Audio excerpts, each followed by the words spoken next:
Halo, Ibu Retno. Hello, good morning. Good Good afternoon. afternoon. Good afternoon from Yeah, Tembalang, Ibu. yeah, good Nice to morning see from Bonn. you. Nice to meet you too, Miss Dewi. Yeah. Yeah, so I will be the moderator for this session, Mhm. and I'm so happy to see you. I already read your CV and really wonderful, really Thank you very amazing. much. So the sessions will be opened by the MC, Aurora. Aurora, are you already here? Okay, Aurora, halo.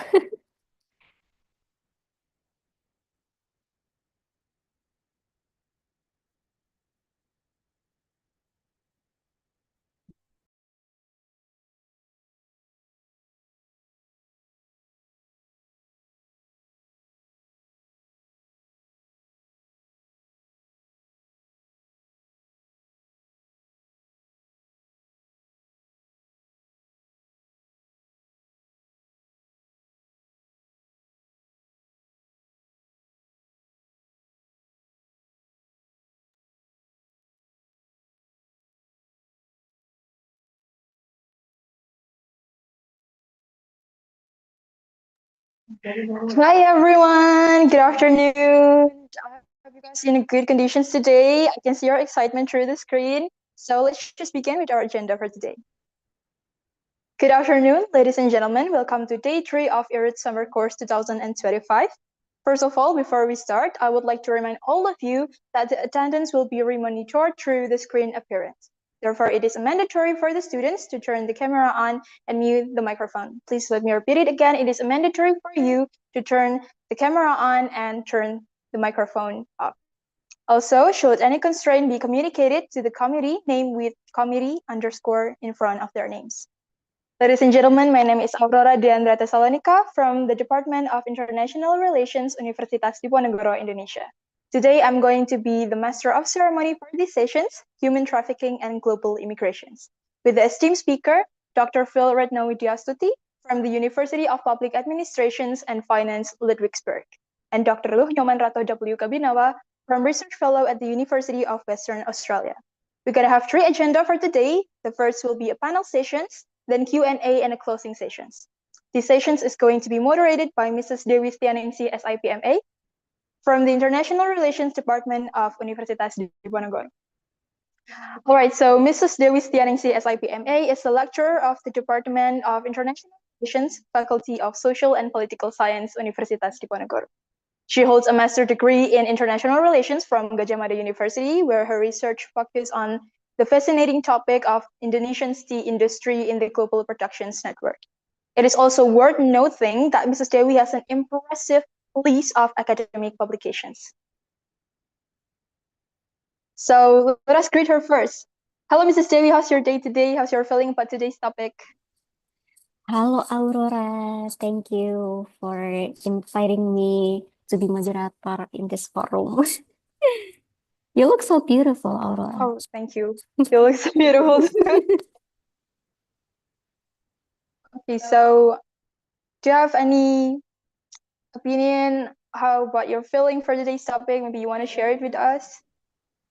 Actually, I'm so excited because the 2 speakers in the session really had amazing experience in their field relate to migrations and trafficking, human trafficking, and also migrant workers.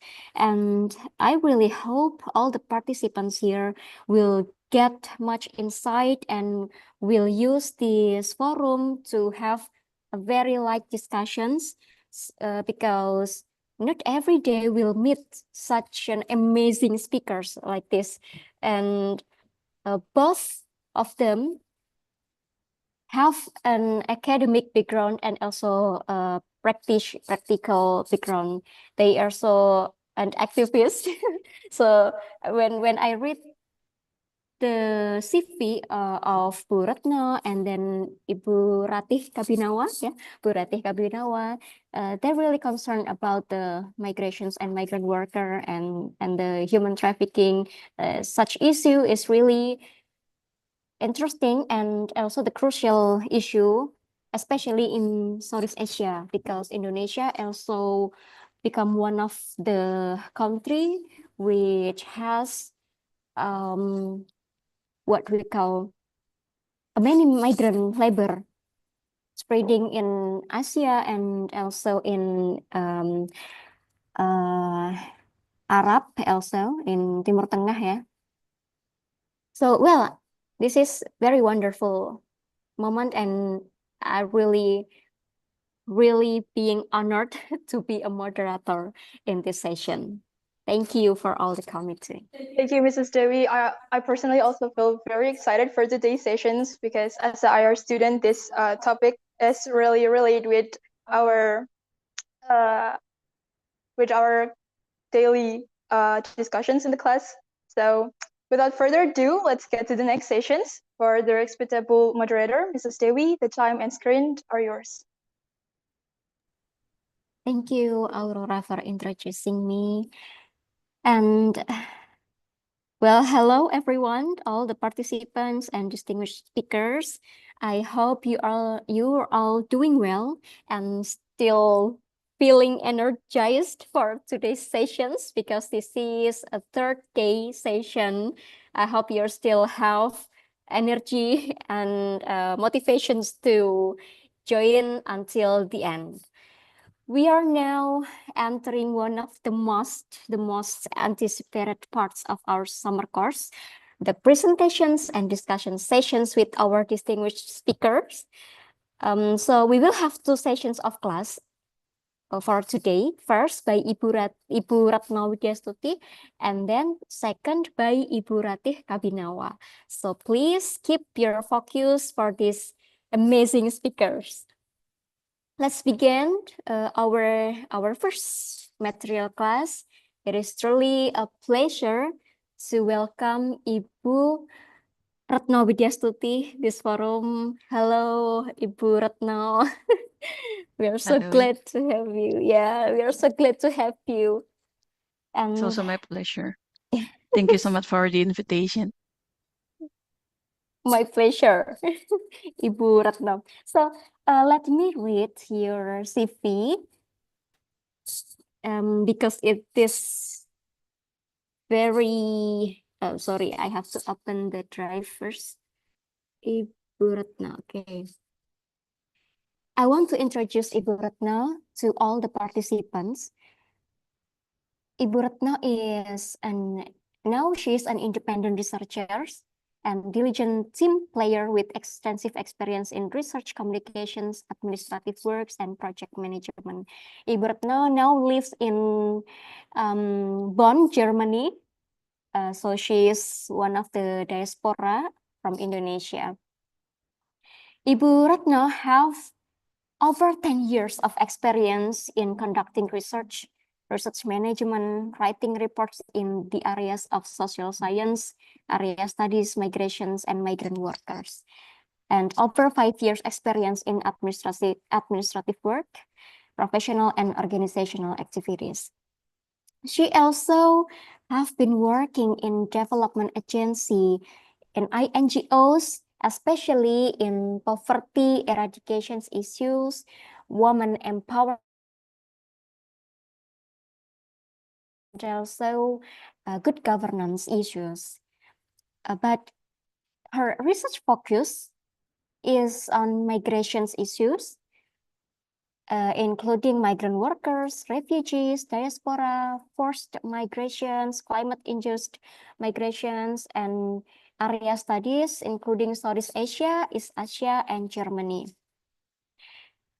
Well, she earned her doctoral degree. A committee, please help to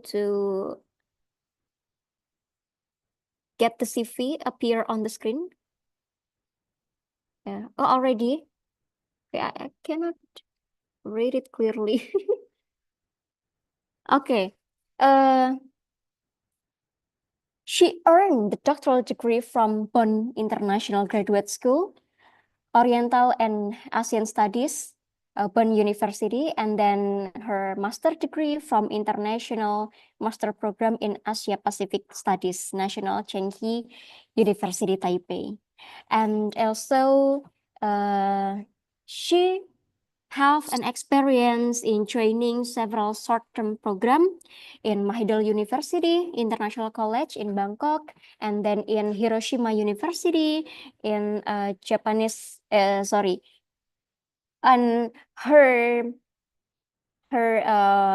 magister program she also earned from the Japanese Area Studies University of Indonesia, while her bachelor degree earned from Department of International Relations, University of Gadjah Mada, Yogyakarta. I think it's so much thing I have to say about the experience of Ibu Ratna, and due to time constraints, maybe I won't be able to mention one by one her achievement. But however, I encourage to you visit her LinkedIn profile to learn more about work and connect with her directly. You can type her name in a Google search, and then you will find her LinkedIn profile. It appears right on the first page of the search result. So I encourage you to take a look and to learn more about her inspiring journey to connect directly. Okay, so in these sessions, we will first listen to the speaker's presentations. I will give around 50 until 60 minutes for Ibu Retno, and then right after that, we will jump into the Q&A session.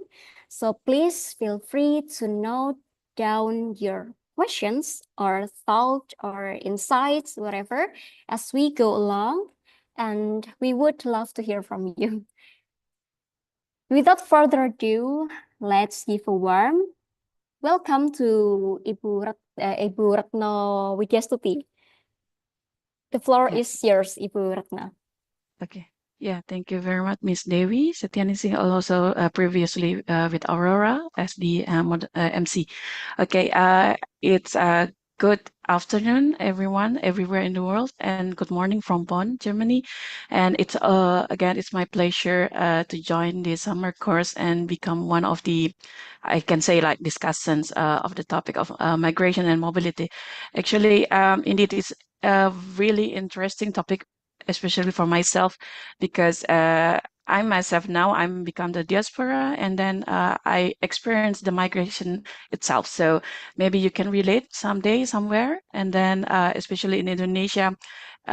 Recently, we have this hashtag kabur aja dulu, or just run away, something like that. So maybe you can relate about that, but maybe we can talk more about this. You can do that in casual manner, or you can also discuss about some topic academically. So let's start with my presentations. Okay. Okay, can you see my screen now? Yes, Ibu Ratna is very clear. Okay, thank you very much for the confirmation. So yeah, today I would like to share about the topic of migration and mobility in a general term, and then maybe we can have like a bit more specific issues about the counter trafficking, especially with my experience and research on village level prevention in Indonesia, which is about return and reintegrations of Indonesian migrant workers upon returning to their home villages. So it will be, very general, like in a global level, but then afterwards, in the end, we'll talk very micro things, like in the lowest level of Indonesian governance. So I'm trying to make it as relate as possible with our daily life. So maybe if you want to talk more about that, then feel free to type any questions in the chat. Okay. And then this is the structure of the presentation. There will be three parts. The first one is about the fundamental of migration and mobility itself. So we'll talk about definitions and then the reasons why people migrate, and then who are the people on the move and what are the risks. So we are not only talking about the benefit of migration itself, because many people encourage to do migrations, but I'll also talk about what are the risks. And then the second part will be more focusing on the human trafficking. We'll see what are the definitions and what kind of the cases and types of human trafficking. And we will have the case of Indonesia, like I told you previously, about how is the protections of Indonesian migrant workers at the village level. That's would be my research of my PhD completion. And then starting for the fundamentals about definitions of migrations.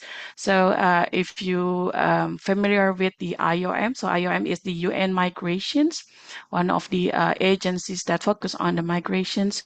They're trying to define what are the migrations are, because actually we don't have like specific definitions on migrations, but at least we have this agency or these organizations define migrations. And IOM mentions that migration is the movement of people away from their usual place of residence to a new place of residence, either across an international border or within a state. So migration could be like internally or externally, or it's internationally, like beyond the border. And then, of course, when we are looking at the definition of international migrations, it's supposed to be that persons crossing the state's boundaries to live in another country for a minimum length of time. So there is like certain also like opinions how long it will be for the length of time for a person's doing international migration. So you cannot say that, okay, I'm traveling to Singapore for 1 week, then I'm doing international migration. It's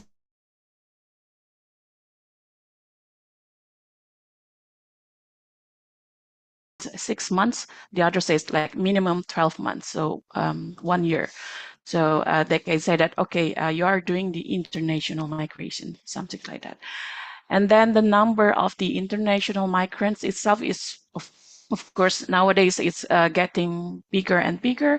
If you see the tables in the right side, the data from UNDASA, it says that since 1970s, there are only like 84 million international migrants, which is only 2.3%.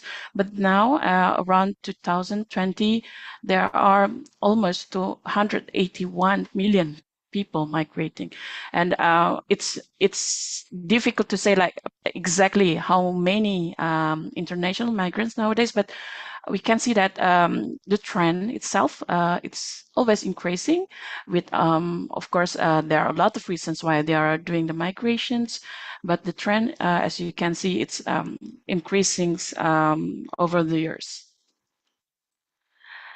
And then, yeah, I'd like to know about your opinion, maybe also your knowledge. You can type it in the chat, please. So based on your knowledge, why do people migrate? I'm waiting like 1 minute. Please type your answer. Why do people migrate? Or we can also change the question, like, if you want to do migrations, then why you are doing so? What would that be? Okay, please. I'm waiting Come your on, chat. guys. Okay. There's Dirgam. Oh, Yeah, it's coming yeah. down. Okay, it's interesting. So, yeah, of course, I'm waiting for another one or two. Okay, then let's do the next steps. Yeah, actually, of course, many of you know, or maybe already inspired or already plan to migrate someday. And actually, in international migration itself, there are a lot of approach or theories of migrations. They're like neoclassical, new economics, and so on, institutionals, mobility transition, and so on. So there are a lot of theories about to explain why do people migrate. And because we don't have like much time about that, but maybe we can start with the reasons commonly known as like push and pull factors. This is like the most traditional one and like mostly known by the people. But if you are going through deeper about the theory of migration itself, they have yeah, specific like definitions or characteristic of each theories. Like neoclassical have these kind of things and so on. So hopefully we can have yeah opportunity next time. But today we'll go on. If you already answer, maybe let me see some of them. Okay, maybe you saw it. Okay, to get better living condition, to get better opportunity, political tension back home. Yeah, that's great. Thank you so much for your answers. Yeah, that's already covering some of the reasons why do people migrate. So mainly like push and pull factors. They are doing migration because economic factors, seeking for better employment, better salaries, higher salaries, living standards. For examples, like I live now in Germany, and Germany is known as the destination countries. And then they say that, okay, Germany has very high living standards. And then they want to move to Germany because of these things, like for the health facilities, education, free educations, and like Scandinavian countries as well. Like they said that peoples are the most happy person are in Scandinavia, and so on. So actually, this is also economic factors, the reasons behind of them. And also because the situation back home, poverty, lack of jobs, prospects in home regions, maybe for the examples with the same like type of jobs, like domestic workers, for examples, like many of the Indonesians did and do. Like if you are becoming the domestic workers in Indonesia, you only get like maybe around 2 millions, 1 or 2 millions rupiahs. But when you are the same work, the jobs that you do in another countries that more developed countries, then you get higher salary. That's why they think that why not, if I do the same things but I get a chance to get a better salary, why not? Then I'm migrating. That's I can see that most of the reasons of Indonesian migrant workers. And then the second reasons, of course, there are social factors as well. So there is family reunifications. So what that means? So it means that for those who maybe our family, maybe for those who already get married, or maybe your parents already going somewhere, like some of my friends, they are going to study in other countries, and then the rest of the family member going to following them, and then it means that the family reunifications, so they are joining the relatives abroad. It could be like the reason of studying or working and so on. But of course, it's quite different with the other Indonesians. Like we can discuss it later, but like most of I can see in Germany, the family reunifications are conducted because of those who are the families are studying or already have the refugee status, and then the family back home can following them later, something like that. And then another factors is to access better educations, healthcare, social services. So it's also becoming, interlapping factors, not only economically but also socially. And then when I also saw the answers that something happened in our country, political conflict, persecution, violence, or there we are not.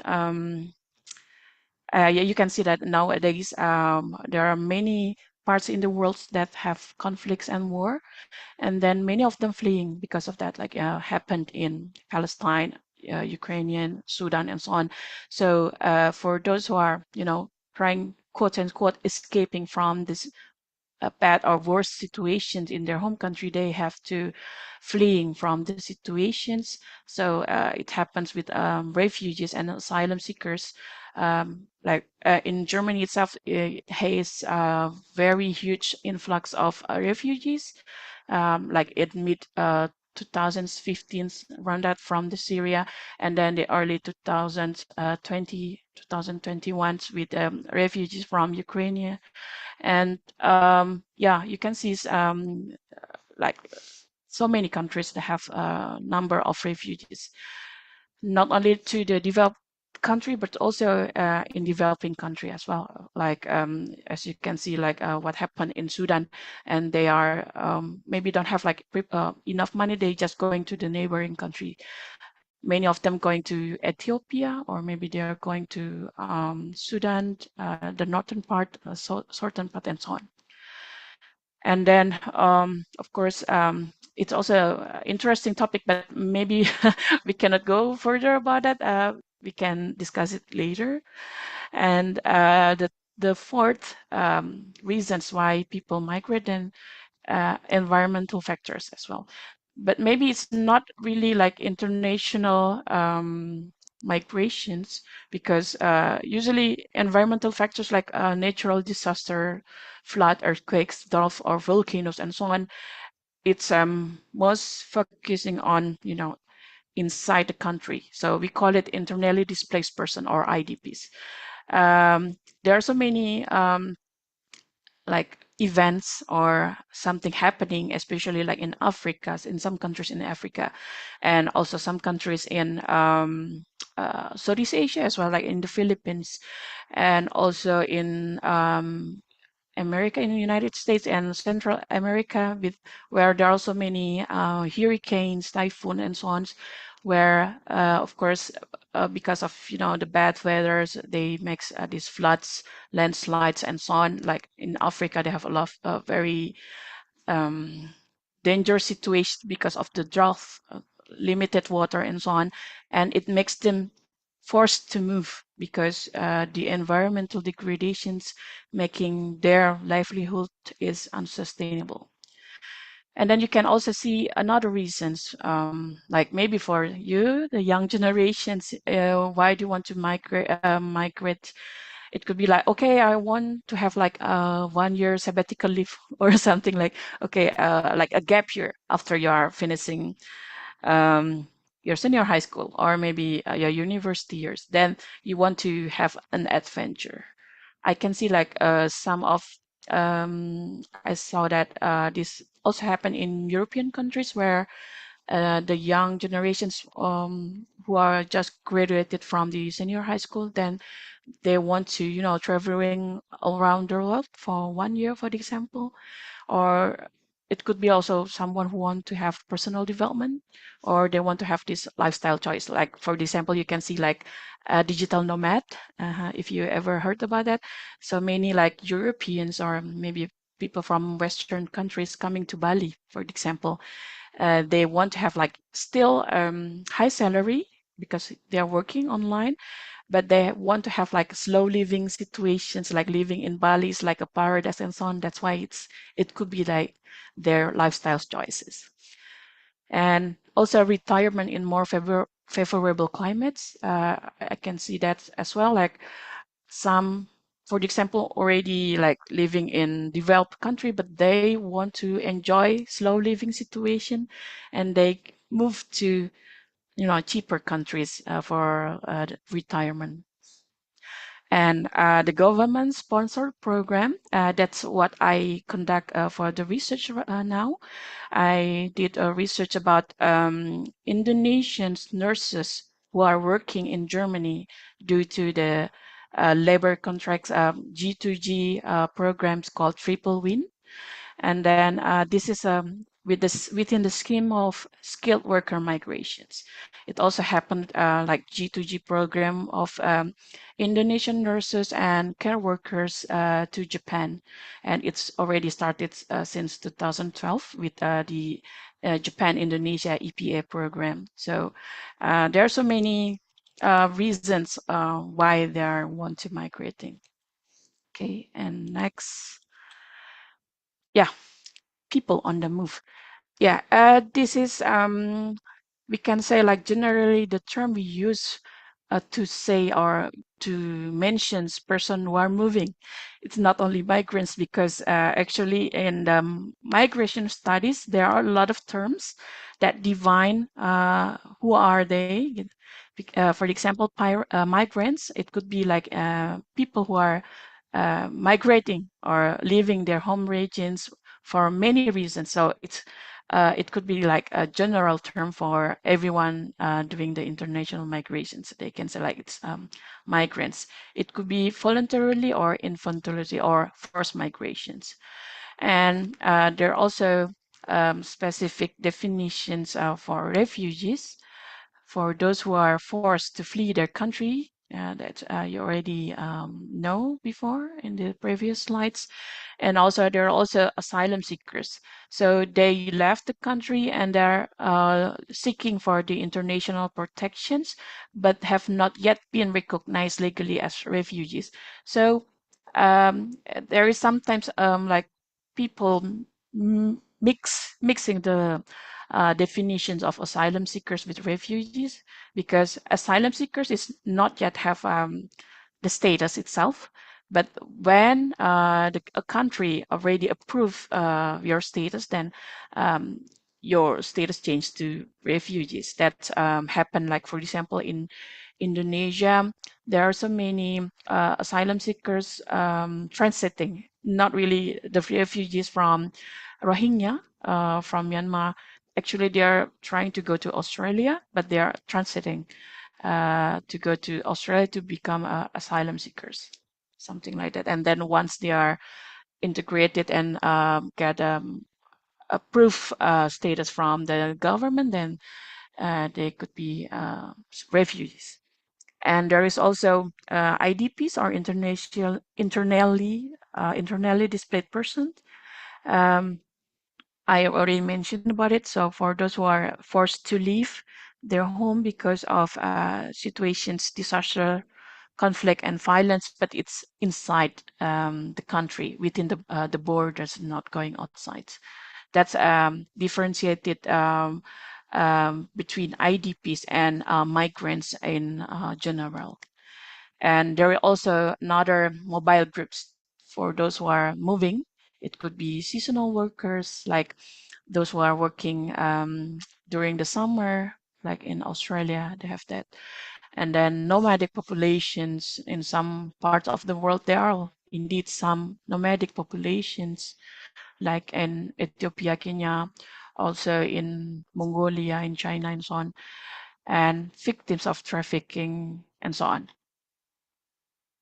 And now I'd like to emphasize the risk of migration. Actually, if you want to have a more balanced explanations, what are the benefits? But I can say that maybe you already know about it. But the concern today is to know what is the relations between migrations and human trafficking. That's part of the risk of migrations. But it's not limited to only for human trafficking, but you should know that there are some or many of risk faced by migrants itself as the individual migrants, or it could be risk to families and communities, and also risks for society in general.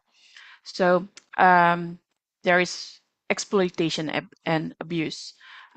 This is the main, like you can see from many cases in trafficking, forced labor, sexual exploitations, robbery, violent attacks, and criminal gangs, smugglers, and so on. And then physical danger, like if you saw the news, many asylum seekers or you can say refugees from um, Syria or from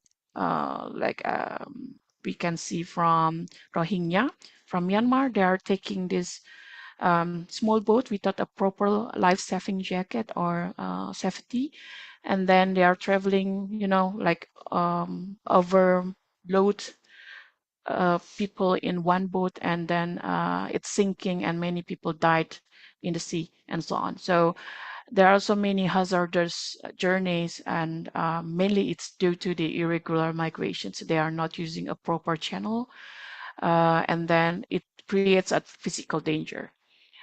And health risk, it's could be because of the access to healthcare. It's limited, and then increased exposure to illness, mental health challenge. It happens like depression, anxiety, PTSD. It's not only for those who are vulnerable, like refugees, asylum seekers, or IDPs, but sometimes it also happen among students. I can say that because my experience when I'm in Germany, I can see that mental health is happen everywhere. Not many, but I can see some of them also happen to students due to the culture shock and so on. So when you are not properly reaching, health, get a proper health, mental health psychological consultation, then it could be deep, increasing into depressions, even like suicides action, something like that. So um, barriers to seeking help due to language and cultural differences, like I mentioned before, with the culture shocks, have no persons you can share with, or you feeling alone. So it's also part of the risk. And then financial insecurity. Yeah, when maybe everyone can think, okay, we can have like scholarship for the students to go abroad to study, but also it could be happen for those who are working, and then suddenly there is layoff from the the institutions, or for those who are giving you the job, and then you cannot have a proper housings on arrival. So it happened everywhere, and especially like in Germany also, it due to the influx of the refugees, the scarcity on housings become quite trouble in Germany. And social isolations, because separation from support networks, difficulties in adjusting language, cultural barrier, risk of racism and discriminations, it's also happen. Even though like you can say that, okay, it's some developed countries become the destination for many people, many of international migrants, but the risk of racism and discrimination happen in some part of the world. So um, when I say in Germany, is there any discrimination or racism? So far for myself, thank God that I never have that before. But um, in some other part of Germany, it's also happened for racism and discrimination. So um, you cannot, close your eyes that, oh no, as long as, I can go outside, that run away from my home country, then, oh, everything is all right. No, you still have like these challenges and risk of social isolations like this. And also legal risk, legal status. Like you cannot just say that, okay, I can study there, but also one of the hurdle or challenges for migrants in Germany is the process of, to get residence permit, to extend your visa. When you cannot fulfill the requirements from the immigration office, then you cannot get a proper visa, then you can be deported. Or maybe in some cases for the migrant workers, they have like overstay visa, something like that. So maybe my colleague Mbak Rati can explain more about what happened with many Indonesians domestic workers in Taiwan.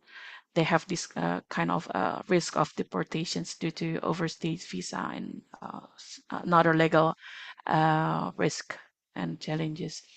And then we have risk to families and communities. Like I mentioned, not everyone have this opportunity to have a family reunifications. Only those who have a proper salary, then you can invite your family. But for the family separations happened for mainly for the domestic workers who are having this like a short contract, and then they cannot invite their family. Then there's a separation with their spouses, with their children's, with parents, and so on. And then there are some research about the children leaving behind in Indonesia and what social problems faced by these domestic workers and so on. Not only domestic workers actually, but almost like everyone who are separated from their family. It could be risk and a problem for them.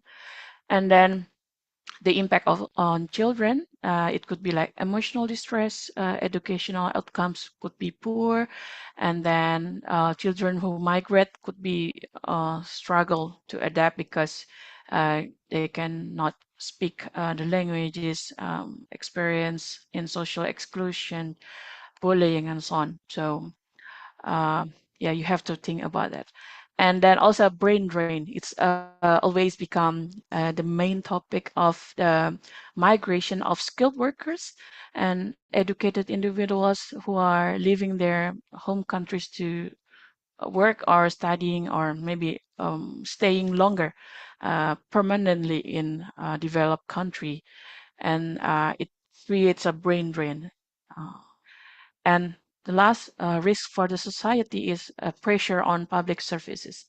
Um, I can say the example from Germany, like I mentioned before, that due to the influx of a lot of refugees, like millions of them from Syria, from Ukraine, and other countries, it pressures the public services in not only in immigration services, but also housing, schools, healthcare, and so on. So the destination areas with those a lot of migrants coming, of course, it can cause overcrowding and strain the resources, and not only in developed country actually, but in case of like countries in Kenya or Ethiopia where people from South Sudan, from Sudan and another countries surrounding the countries, it also creates, the pressure on public services and social tension as well.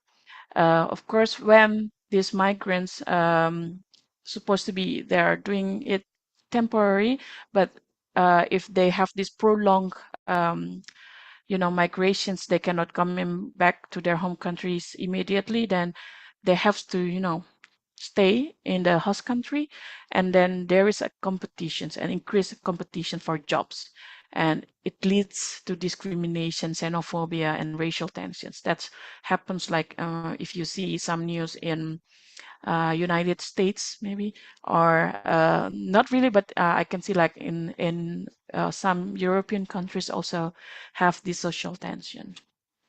So let's going on. Sorry if I took too long, but hopefully you can have this a bit strong understanding about what are the risks. And I will go to, this the red box here about exploitation and abuse that happen to mostly for those who are got this human trafficking. So you can see the definition here from United Nations Office on Drugs and Crime, UNODC. They define human trafficking as the act of recruitment, transportation, transfer, harboring, or receipt of person by means of the threat or use of force or other forms of coercion, abduction, fraud, deceptions, abuse of power, or of a position of vulnerability, or of the giving or receiving of payments or benefits to achieve the consent of a person having control over another person for the purpose of exploitation. And in Indonesian law, we also have these definitions. Maybe in another country, you also have these like definitions of human trafficking. So it could be, a bit slightly different from one country to another country, but at least there is three elements in human trafficking. The first is the act of the trafficker, and then you can see the picture in the right side. There's a means using one or more or these methods, and then there is a purpose. Mainly it's because of exploitation.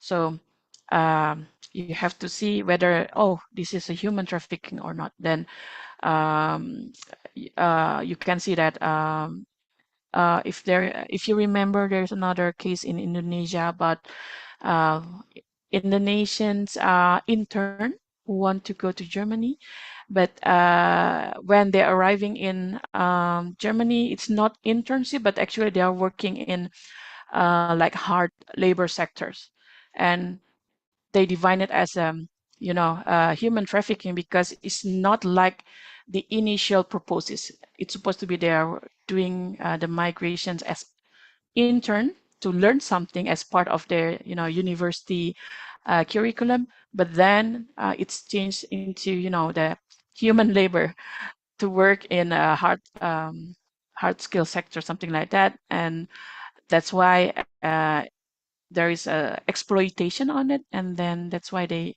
make it as a human trafficking issue. And the cases is not limited to migrant workers actually, and not only between like certain person or something like that, but actually the types of trafficking in persons, the cases is various and numerous of them. And if you see from the global report on trafficking in persons or TIP, there's an increase in human trafficking cases, especially after the pandemic, and then it's increasing by 25%. So it's quite a lot. And then in Indonesia itself, there are more than like 1,000 cases throughout 2023. And then, yeah, from like some screenshot of the news on Indonesian, especially, and some Southeast Asians people that are being trafficked with so many modus with online scams with they are become the prostitute with the sexual exploitations, and there's also sham marriage, there's also organ harvesting, and so on. So yeah, it's really sad to see. And then more and more, the modus or the types of trafficking now is increasing, as you can see maybe the left side, like the recent news about there are so like 500 citizens victims of online scams in Myanmar and also in Cambodia. And it's not only happened to Indonesian, but I think also another Southeast Asians residents that get this trapped in the online scams. And this is the types of human trafficking, and UN ODC have like certain types and forms of human trafficking. Like if you remember, many of the Indonesians cases is because they don't have official documents, and they are become illegals, and then they've having this fraud or falsifying documents for labor migrations. They change the passport and so on. And also sexual exploitation or sex trafficking. Maybe it's not directly, but you're going abroad to be a sex worker. No, maybe it could be like you are get this. For example, there's an over to be workers in hospitality or in hotels, but then you are uh, become sex trafficking because of this the network of human traffickers. So yeah, it's so sad to know this. And also forced labor, unofficial illegal channels. Mainly, it happens because the person don't know and then just know that, okay, the benefit is you will get higher salaries and so on, and then they don't think, okay, as long as I'm going abroad, then that's all, I will get a lot of money. But many of this is a scam or fraud. And sham marriage or contract marriage, it's also happened like in Indonesia, and also like in the screenshot before, in from Laos, there are some like syndicate or human trafficker networks that trying to recruit a bride, like brides from certain area, like in Indonesia. There, if I'm not mistaken, it's from West Kalimantan. They are trying Singkawang? to, Singkawang sih. yeah, you are correct. Yeah, in Singkawang, they have this shamaric, and then they are offering like the groom from China or from Taiwan and other countries, and then they thought that, okay, it's good that, okay, I will be married to someone abroad and then I will be rich and something like that. But actually, it's also become, a modus that you are forced to work in that family for your whole life without any salary. So it's not really you are married because you love him or something like that, but it could be this scheme of sham marriage. And also, debt bondage, abuse of position of vulnerability.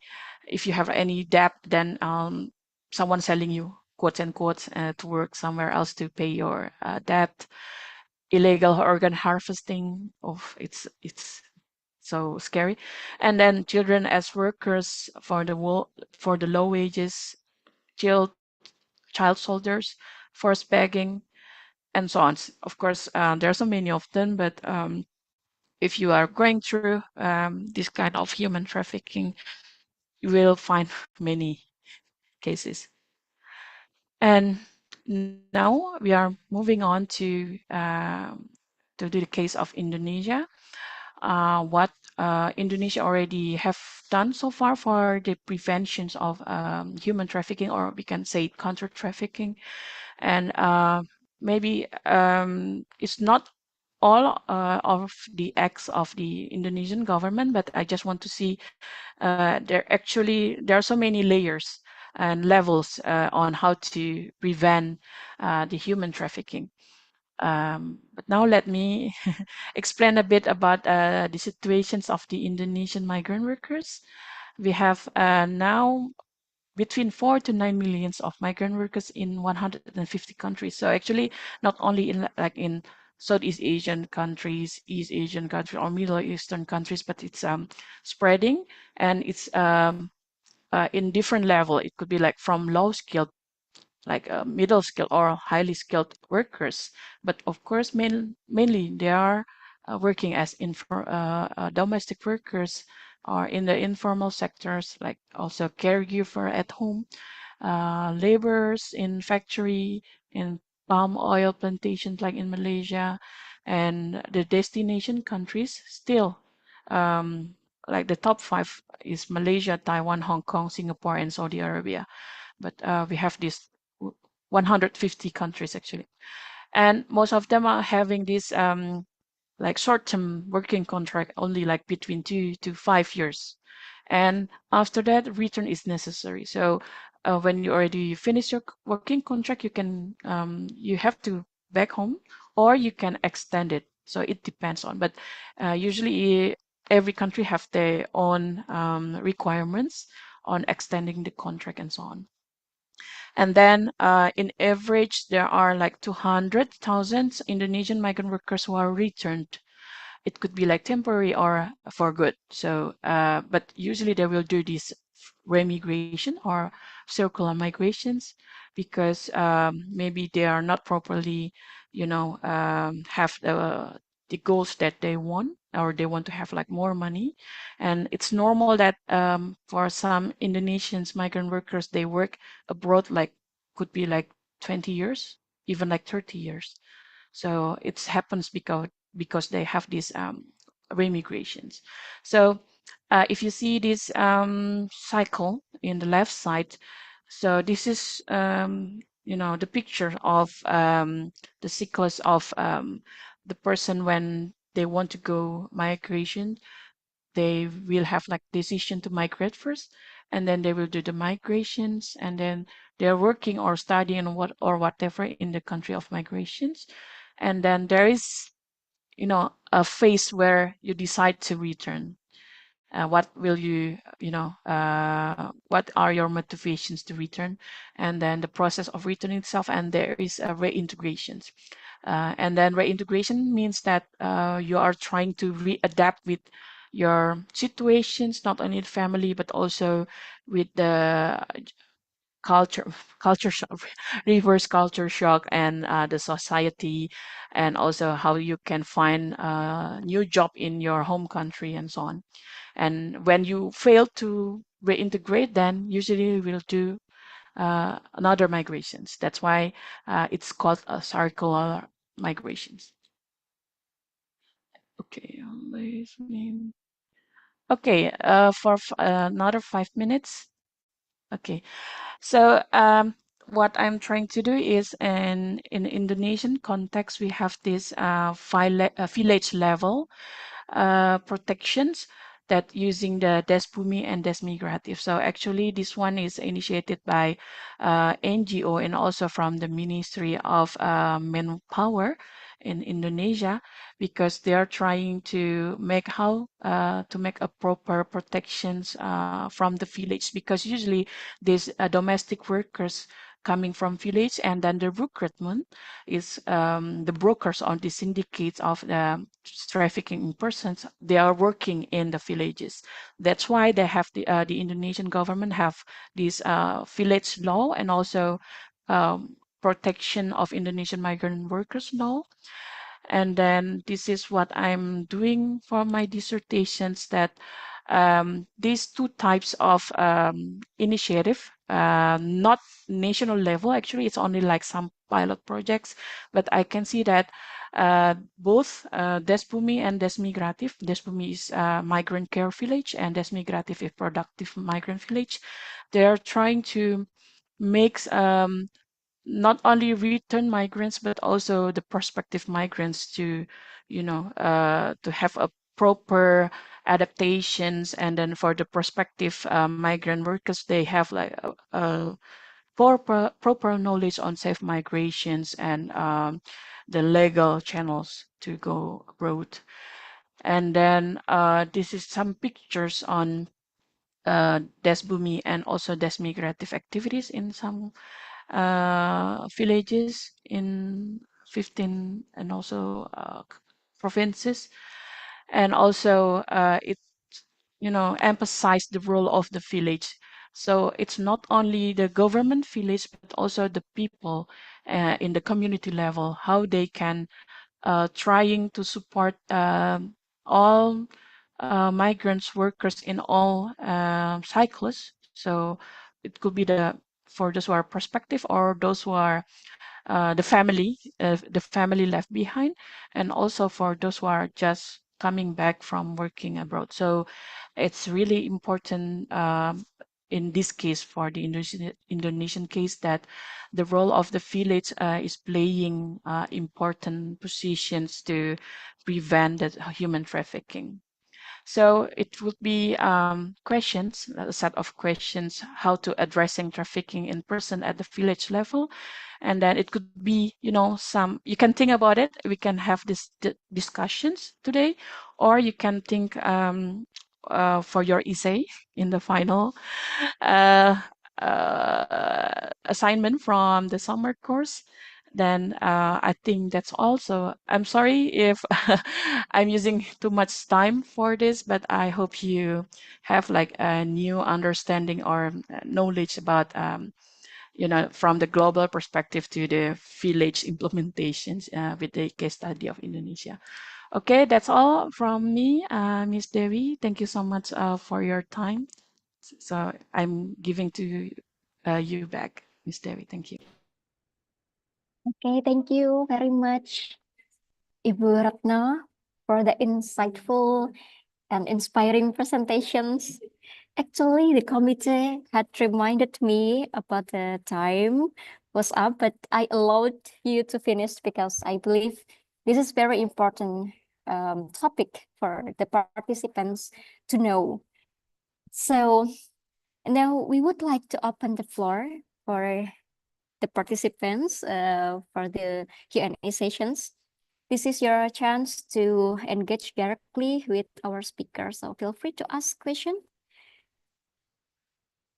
Use the raise hand or you can type the questions on the chat box. Okay, is there any Zaki? Okay, Zaki Asaputra. Okay, Zaki, you can turn on your microphone and ask directly to Dr. Retno. All right. Thank you. I'm sorry. Am I audible? Yes, very clear. All right. Sorry because I have in outside agenda because I don't use official background. So in the last year, I conducted a case study on the effectiveness of digital diplomacy, like in Indonesia migrant workers or PMI, in Malaysia in 2019. The study found that digital literacy is essential for Indonesian people preparing to work abroad. Uh, while in Indonesia, digital literacy level in Indonesian citizen is still relatively low. So, how we can raise awareness among prospective migrant workers to ensure they remain protected? Thank you.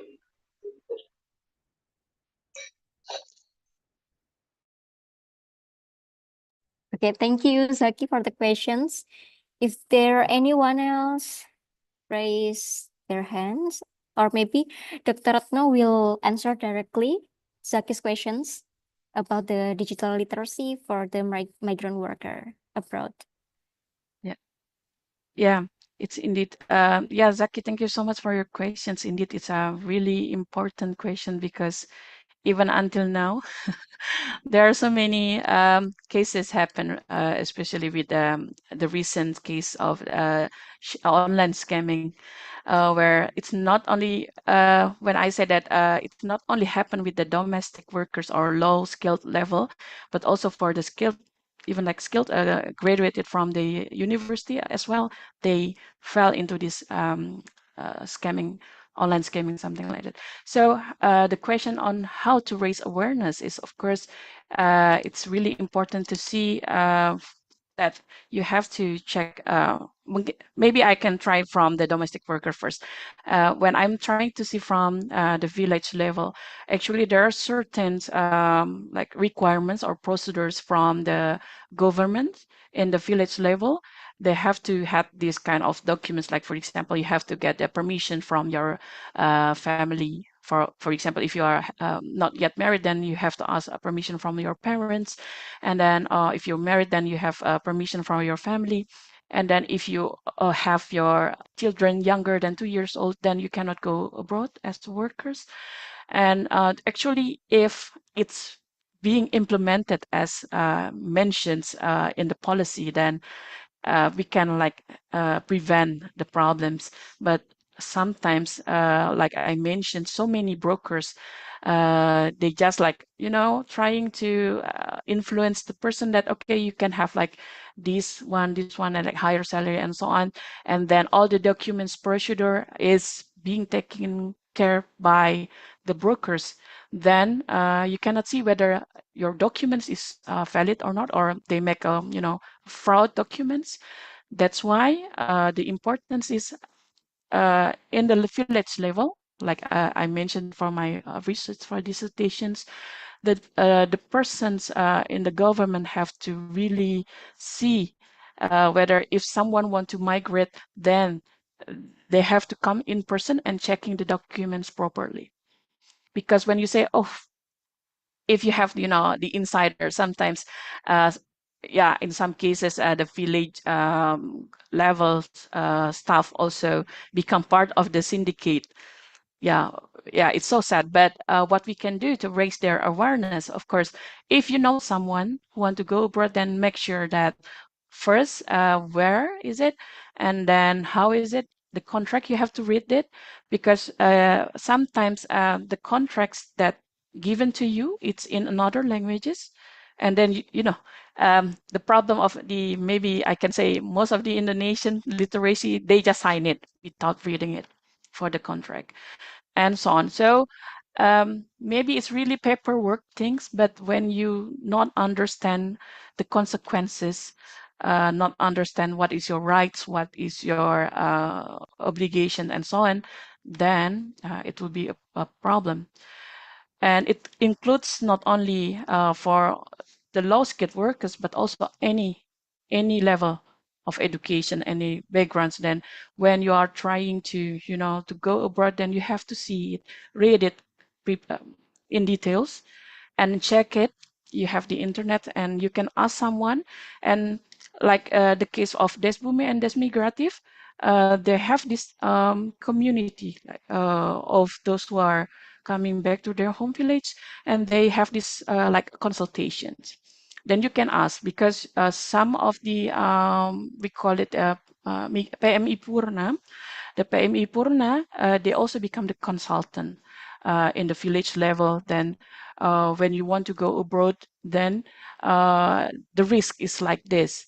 And then whether this agency, I can say that the agency who recruit you for the job is legal or not, because there are certain requirements if you want to go. That's why if you ask to raise awareness, then from ourselves, if you know someone, please make sure that it's a legal channel and a proper document.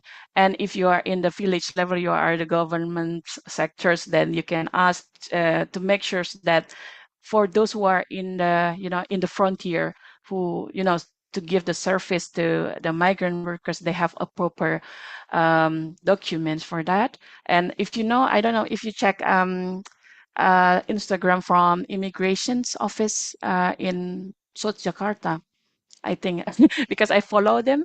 They have this certain like educational video about some cases for those who want to, to make a passport. And then they just don't know. I just want to go abroad because I met someone online on Facebook, and then he's my boyfriend, and I want to meet him there. And then I want to, use the passport. I want to make a passport to go there. But it's also part of the preventions that this officer from migration office, to ensure that they have a valid reasons to go abroad and using the passport, because the scheme of the trafficking, it's also happened when you misused your passport. So that's some maybe practical or technical aspect, but in terms of regulations, we do have already, but the implementation is a challenge for that.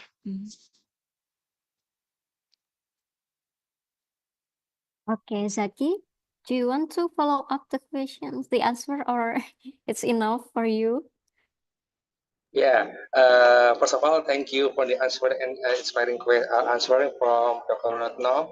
And then this is for some of my research that digital literacy plays in safeguarding their personal information abroad, like Indonesian migrant workers.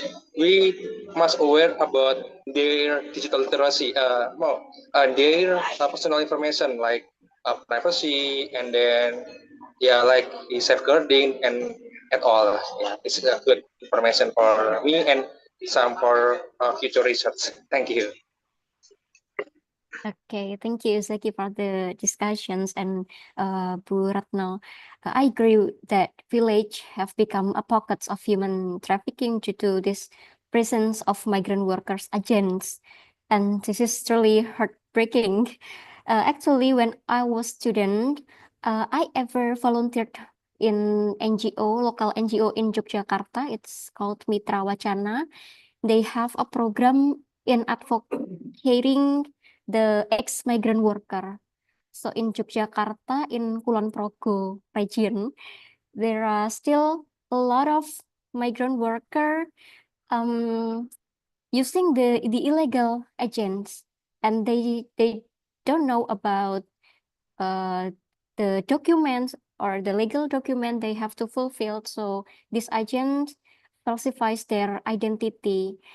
Maybe perhaps Bu Ratno could share with us more about the government programs addressing this issue or effort made by NGOs or Desbumi, right? Desbumi. So far, what's the strategy or the programs they made to prevent this issue? Okay, thank you so much. If you don't mind, I'd like to share my screen again. Yeah, because I haven't had a proper explanation due to the time constraint. Okay, okay. Yeah, actually, yeah, thank you so much, Miss Devi, for sharing your experience. Yeah, indeed. When you see, let me check, wait. Mhm. Yeah, yeah, actually, when we see, yeah, this part again about how is the role of the village-based organization or maybe the government. Actually, unfortunately, for Desmigrative now, it's not continued. It's only until 2024, but I still can see there are another initiative from another ministries or agencies in national level to have this like small pilot projects based on village. Like for example, I heard that in immigration office or immigration department also have this village guided by them, like just like a Desmigrative. So for Desbumi itself, it's led by NGO but supported by DFAT from Australia. So it's like Department of Foreign Affairs and Trade of Australia give the funding for migrant care to guiding like some villages. It's small numbers actually, only like 37 villages in 8 regions in 5 provinces. So we have 37 now or more. And then, but then at least it becomes a role model for another villages that when we already have the umbrella of the law number 18 2017 for the protection of migrant workers. Actually, it's already comprehensive, but the problem always the implementations in the lower level. For example, not every like provincial level or in regency level have this like the law or the regulations in their level, and then they don't have like a proper budget and don't have a proper staff or person who can take care of them. But I can try like please be still be optimist that it's getting better now, even though it's really slow, that they are trying to make this protection through the advocacy and networking.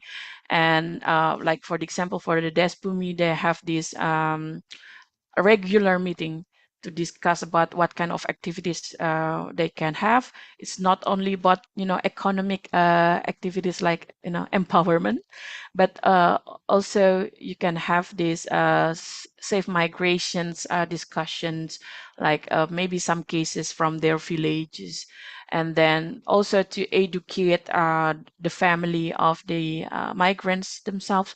So it's not about the migrant only, but also their family as well, and also the whole village.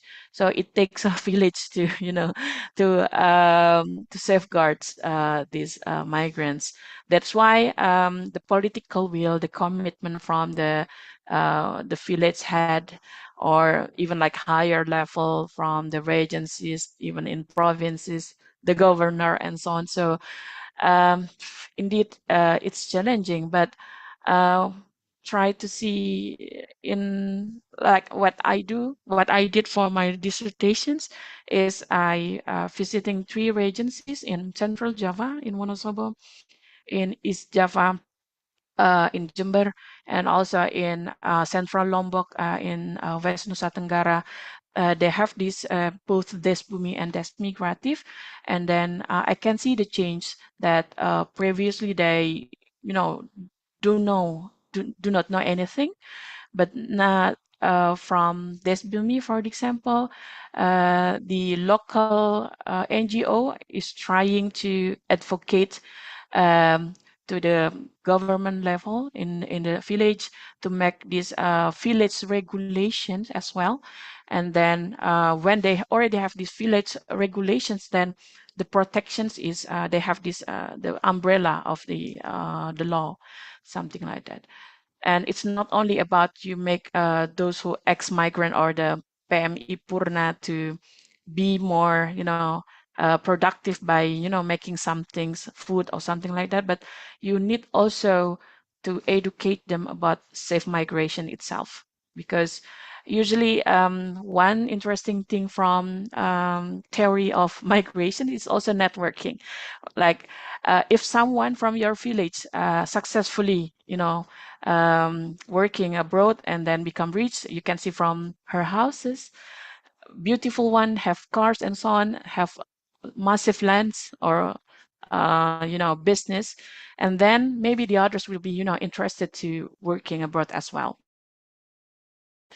Then the most important things, it's again educations, and usually you can get this access like in Desbumi and Des Migrative. They have this assigned officer in the village office to give information when like a service center like that.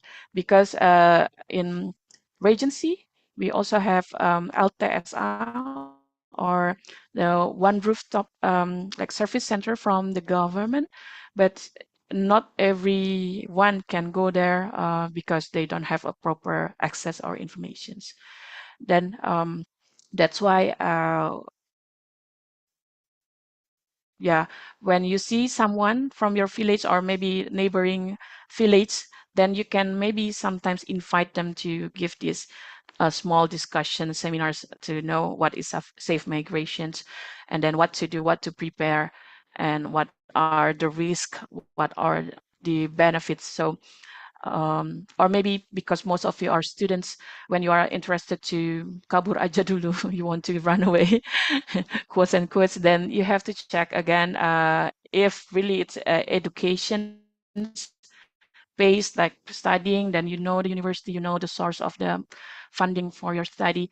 And then for who are want to work whatever you want in any sectors, then you also make sure that it's a legal one, and you check, like Zaki mentions, that digital literacy is really important, and make sure that the website is valid, not just the fraud website, something like that. So I think it's too much. I'm sorry, Miss Dewi, but I hope that it could be trying to for yourselves to know more about it, because I think it's not enough to discuss these issues only in 1 hour.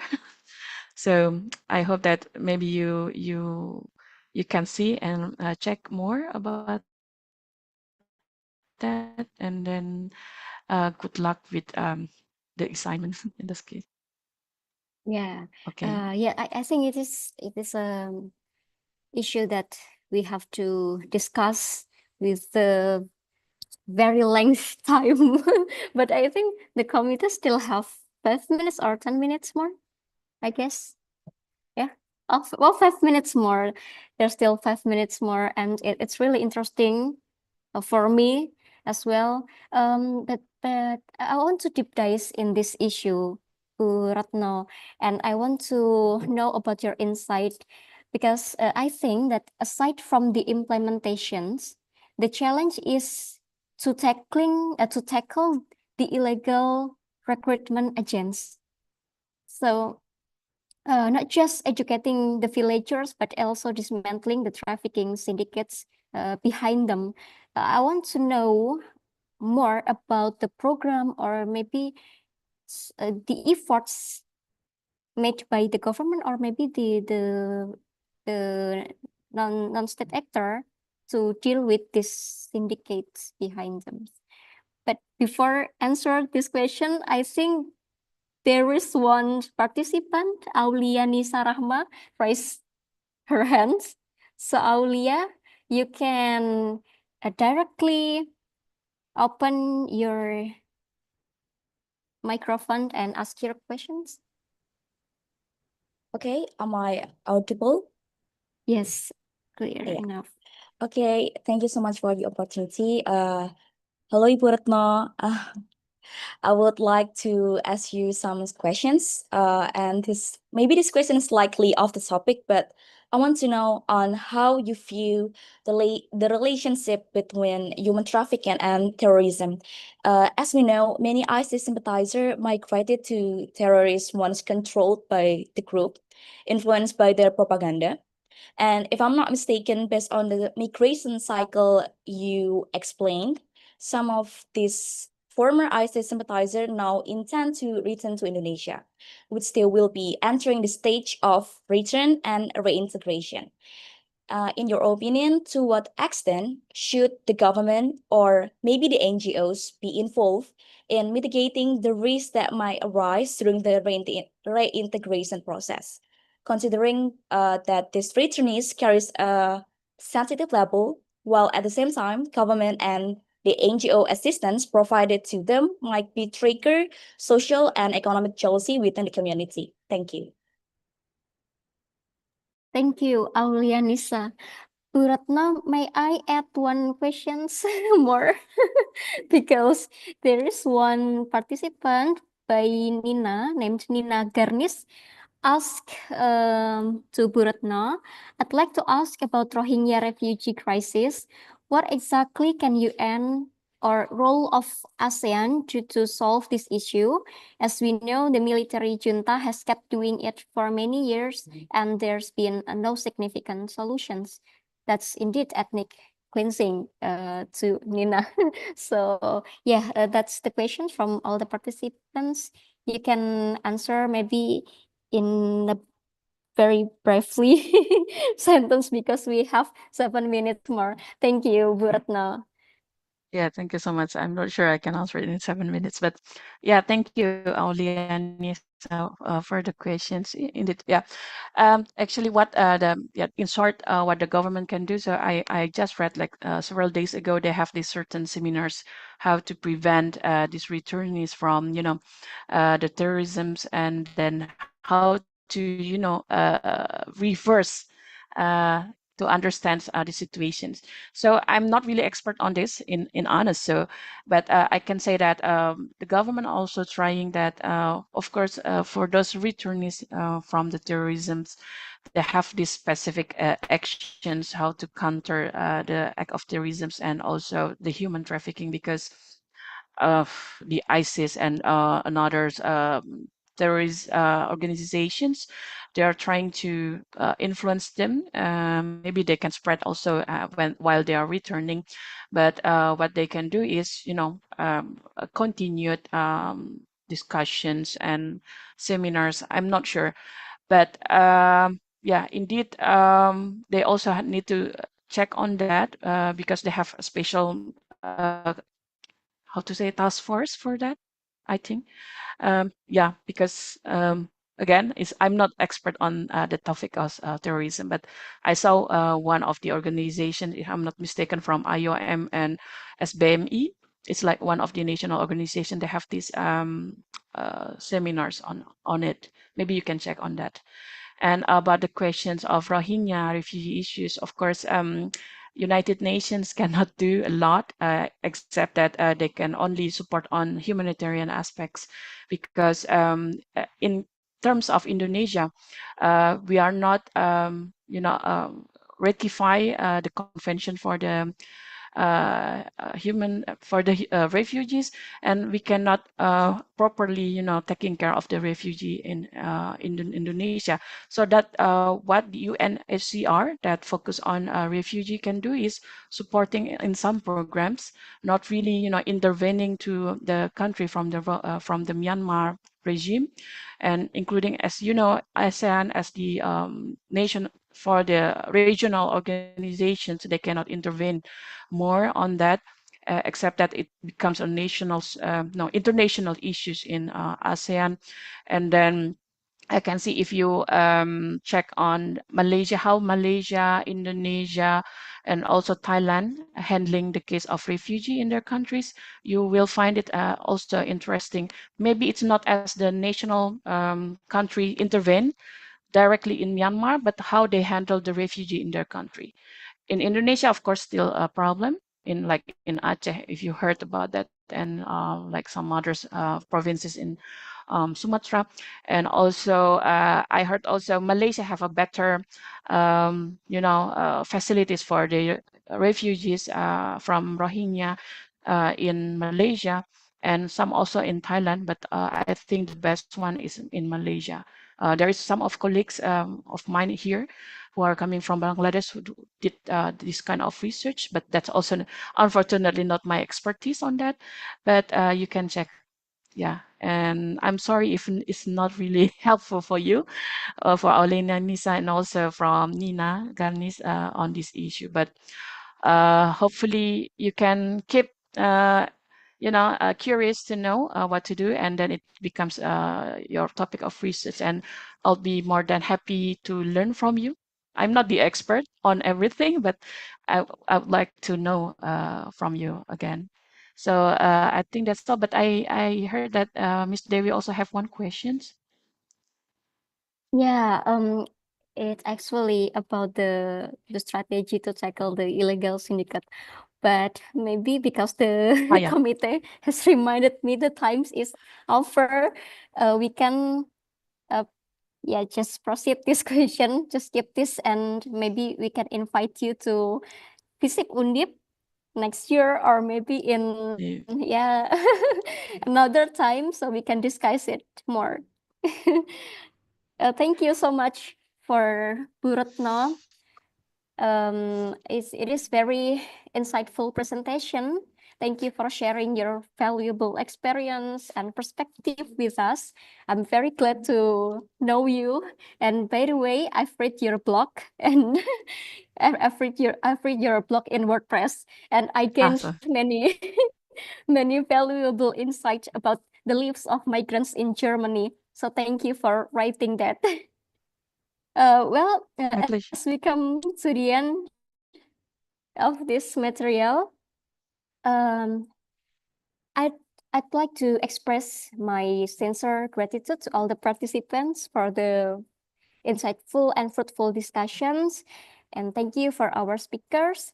And now we are arrived at our second sessions. But before that, we will have a break time. And I also want to inform to Bu Retno. Bu Retno. So because the administration staff, so we would like to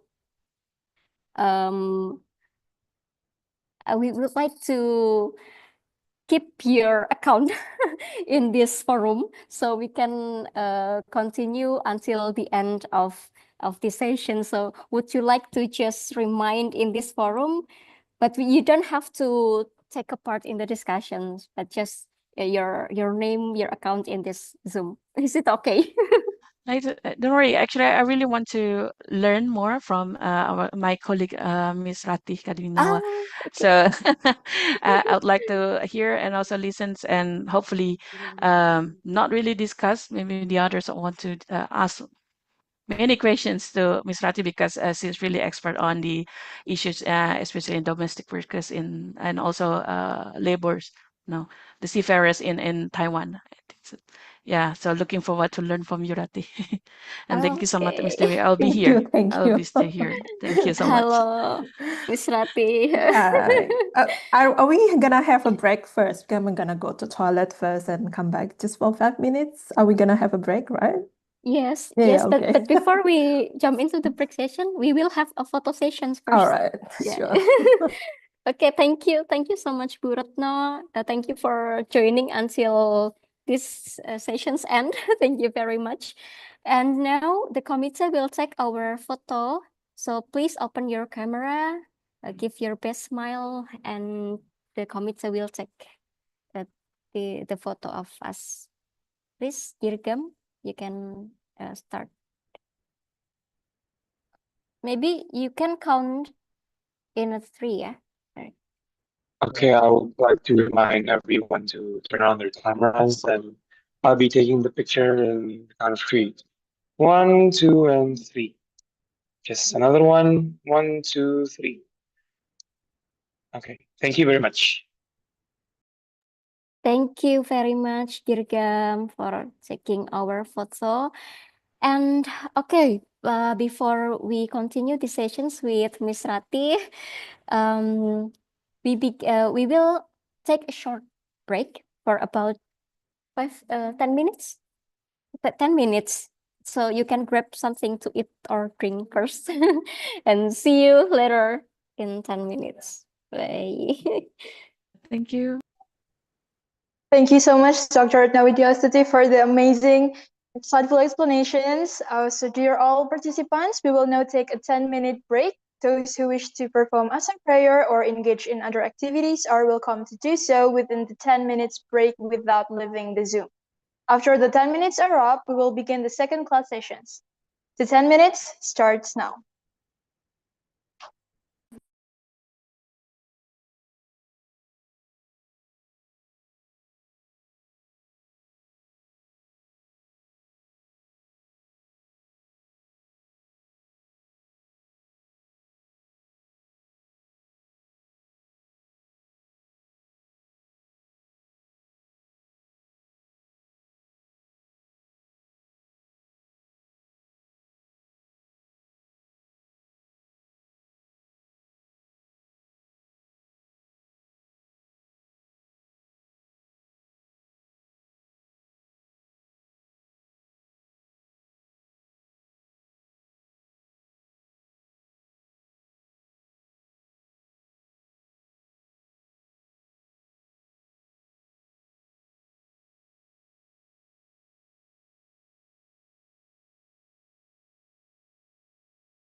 Assalamualaikum warahmatullahi wabarakatuh.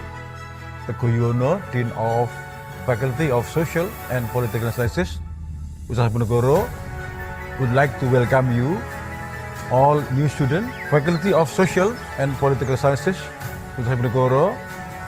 As a Dean, I would like to welcome you to join in our international class faculty, which is intended not only to provide opportunities for everybody to study here, but also to improve your experience, not only in the local experience, but also in the international level, in the world-class level of faculty and university.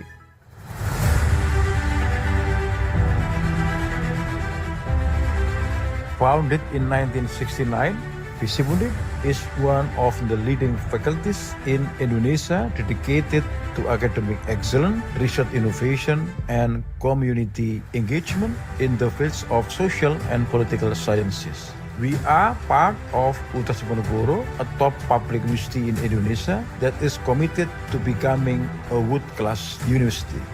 Currently, Visip Undip is home to over 6,000 students, supported by more than 150 dedicated academic staff across 5 departments, including 6 undergraduate programs, 4 master degree programs, and 2 doctoral degree programs. Our disciplines range from public administration, government science, communication science, business administration, and international relations. We are proud to implement an outcome-based education curriculum aligned with global standards, emphasizing critical thinking, problem-solving, ethics, and digital literacy. Our program also accredited nationally and internationally by BIBA, Foundation for International Business Administration Accreditation, Germany. Visip Undip has strong collaboration with national and international institutions, including Wyoming University, America, Arizona State University, the USA, Leiden University, Netherlands, University of Naples Orientale, Italy, Nagoya University, Japan, Ryukyu University, Japan, the Hong Kong Polytechnic University, Chung-Ang University, South Korea, Husong University, South Korea, University of Malaya, Malaysia, University Kebangsaan Malaysia, Queensland University, Griffith University, Australia, and many more. We regularly host international workshops, seminar, visiting scholar, summer school, and also student exchange program as part of our commitment to global citizenship and academic diplomacies. Beyond teaching and research, we are deeply engaged in community development, policy advocacy, and capacity building programs with local government, civil society, and international agencies. We believe that the university must not only generate knowledge but also contribute solutions to the real challenges faced by society. Our vision is clear: to become a world-class faculty that is globally competitive, socially impactful, and rooted in local wisdom. As we step forward into the future, we continue to nurture the spirit of collaboration, innovation, and integrity among our students and faculty members. I would like to express our sincere appreciation for your presence and support. We warmly welcome opportunities for joint research, academic collaboration, and meaningful partnership for mutual benefit. On behalf of the faculty, I would like to again welcome to the faculty. We are going to together with you, learning and developing together in order to provide your best future. Thank you guys. Wassalamualaikum warahmatullahi wabarakatuh.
Assalamualaikum warahmatullahi wabarakatuh. Teguh Yuwono, Dean of Faculty of Social and Political Sciences, Universitas Diponegoro, would like to welcome you all new students, Faculty of Social and Political Sciences, Universitas Diponegoro. As a dean, I would like to welcome you to join in our international class faculty, which is intended not only to provide opportunities for everybody to study here, but also to improve your experience, not only in the local experience, but also in the international level.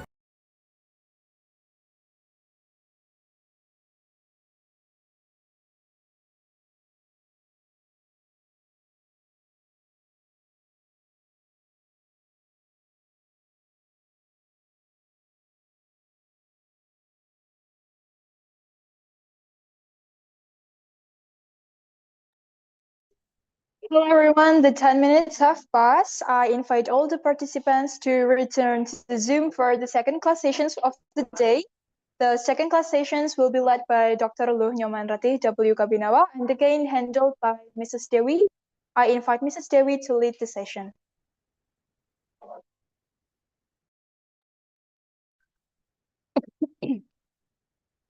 Thank you, Aurora, for opening this session.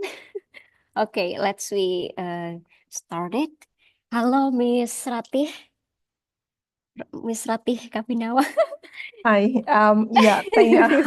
Thank you very much, Ibu Dewi and Aurora for some brief introduction that you have made in the beginning of the course. So I'm really happy. I'm really glad to join this summer course. This is my first time, I believe, and yeah, I could. Well, I could at the same time learn and also share my research experience and also my research findings from the ground in Taiwan. Yeah. Okay, thank you, Miss Ratih. Is it okay I call you Miss Ratih? Yeah, that's Or- fine. So should be fine. Like call me Rati. Rati is my my preferred name. I know I have a very long name as a Balinese, but then my preferred name is Rati. So please call me Rati. Thank you. Okay, thank you. But before we start the material presentation, I would like to introduce our speakers, our very incredibly inspiring speaker, Miss Ratih Kabinawa. So Miss Ratih Kabinawa is a Balinese woman, but now she lives in Australia, right? No, actually, I finished my appointment in Australia. I mean, Oh, okay. living now. I'm returned to Bali. I'm based in Bali right now. Oh, okay, nice, wonderful island, Bali. So, yeah. I really hope that maybe you can visit Undip next year. I do. Yeah. I think I'll be in your university by next month, I guess. I believe. Okay, Yeah, next there will be month, like yeah. some sort of a visiting arrangement made by Nadia, by Ibu Nadia. So I'll be in your university next month. So yeah, I'll look forward to seeing you there and other students as well. Oh, okay. So it's in next month, right? Yeah, September. yeah. 14th to okay. 20th of September. If the schedule not changed, that will be on from 14th to 20th of September. So Wow, I'll be very, very grateful. yeah. Mbak Nadia is my senior colleague. Yeah. Well, I studied in Australia and we both received the Australia Awards scholarship. So we were in the same batch, but we went to the different university. But we were in the same training with the Australia Awards scholarship, sort of training in Jakarta at the time. So yeah. Oh, okay. So the awardee of Australian AS, right? AS Yeah. Australian Award Yes. Scholarship. So Miss Ratih have Miss Ratih have interest research on foreign policy, informal diplomacy, transnational politics, democracy and autocracy, international security, and labor migrations and geopolitics as well. And she also researched on Taiwan's politics, Taiwan's foreign policy, Taiwan's international relations, Southeast Asian politics, Taiwan's Southeast Asia relations, and China-Taiwan relations. She earned her doctoral degree from International Relations and Asia Studies at University of Western Australia, and she just finished her doctoral degree in 2024, and she obtained her master's degree from Institute of China and Asia Pacific Studies, National Sun Yat-sen University, Taiwan. And her bachelor's degree from International Relations Department, Universitas Mustafa, Jakarta, Indonesia. And she has, okay, sorry for the interruption. And she also have academic affiliations in School of Social Science, University of Western Australia from 2024 until 2027 as adjunct research fellow in University of Western Australia. Okay, maybe I don't have enough time to read all of the CV because the computer reminds me about the time constraint. But but you can, for all the participants, you can type in the Google search Ibu Ratih Kabinawa, and then you will find her LinkedIn there. So you can maybe directly communicate with Miss Ratih and get to know about her inspiring works. Miss Ratih very concerned about the migrant labor, and her doctoral topics also research, her conducting research about how the transnational politics in the issue of migrant worker in Taiwan. I think this is very interesting topic because as international relations scholars, we always discuss about the diplomacy between state to state actor. But when I read the title and the introductions of Miss Ratih dissertations, it's not only about the government efforts, but it's non-state actors' efforts in build the diplomacy. So it's very interesting, and I want to know more actually about this later in your presentations. But maybe the TOR that sent to you is talk about the migrant workers and about the migrations. Okay. Without further ado, I will give the floor for Ms. Ratih Kabinawa to present the material. So Ms. Ratih, do you want to control the slide share from your device, or the committee will help you to control? Can the committee help with that? Oh yeah, sure. Yeah, I mean, I've not been using Zoom for quite some time, so I'm afraid that I It's might okay. encounter some technical difficulties or challenges when operating my slides. So, can I start right now, or? Yes, you Yeah, can start. okay, all right. Yes, thank you very much for very brief introduction about myself. And I am quite really grateful invited to this summer course where this is my first time, as I mentioned before, and I'm gonna share some topic that I learned for the past like 6 to 7 years from my PhD and also from my postdoctoral fellowship in Taiwan for the past 1 year.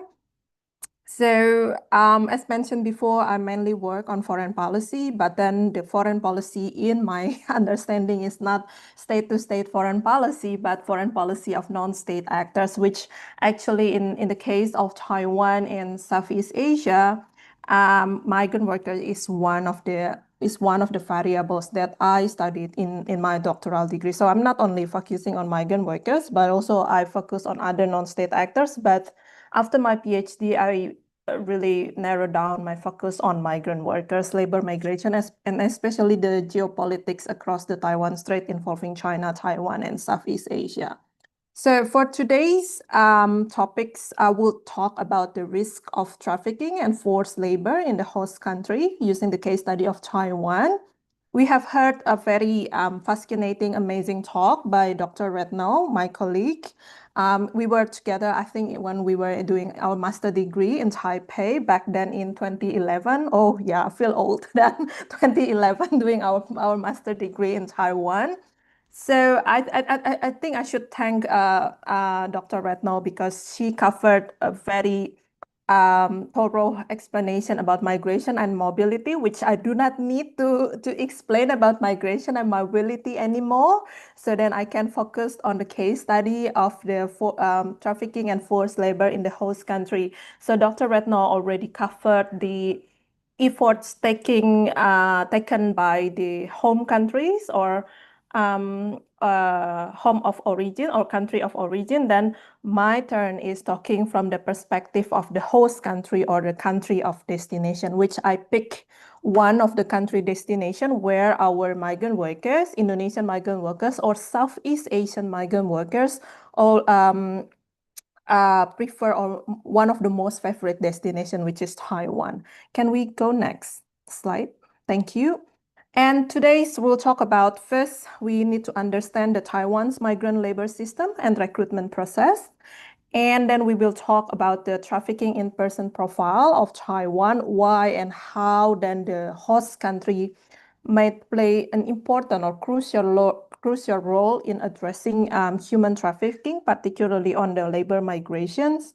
And we will talk about the case study of Taiwan on the promulgation of the Human Trafficking Prevention Act in Taiwan and how grassroots efforts to combat trafficking and forced labor in Taiwan. So if you look at the previous lecture by Dr. Retno, she mentioned about the grassroots efforts in the home country, then I will talk from the host country perspective. So why Taiwan? Taiwan is really interesting case in a way that in terms of its international status, as we know, Taiwan is not part of the UN. It's not part of the larger international and regional institution addressing about labor migrations, right? Taiwan is not part of the UN, it's not a member of the UN, it's not a member of ASEAN, but then we have Southeast Asian countries have lots of migrant workers flows to Taiwan. So this gives Taiwan kind of a different case studies compared to Japan, compared to Hong Kong, compared to South Korea, or Saudi Arabia, or Malaysia, or Singapore, where many migrant workers are residing or working. Next slides, please. Thank you. So if we talk about foreign workers in Taiwan, Taiwan has enacted the Employment Service Act since 1992. So in Taiwan, if you are coming to Taiwan to work, you will be divided into foreign workers type A and foreign workers type B.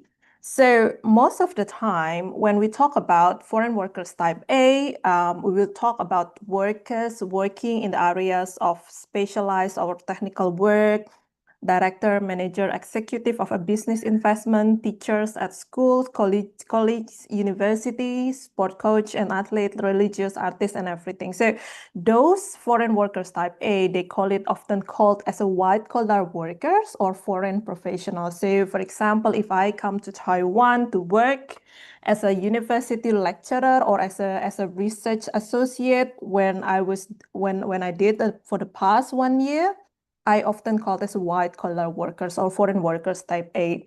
However, in Taiwan, there are another type of foreign workers, what they call it as a foreign workers type B. They are mainly working in the area of marine fishing or netting work, household assistance and nursing work, workers designated by the Central Competent Authority in response to national major construction projects or economic and social development needs.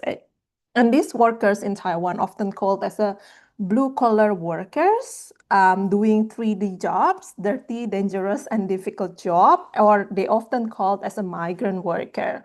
So that there are two separate distinctions between these foreign workers type A and foreign workers type B.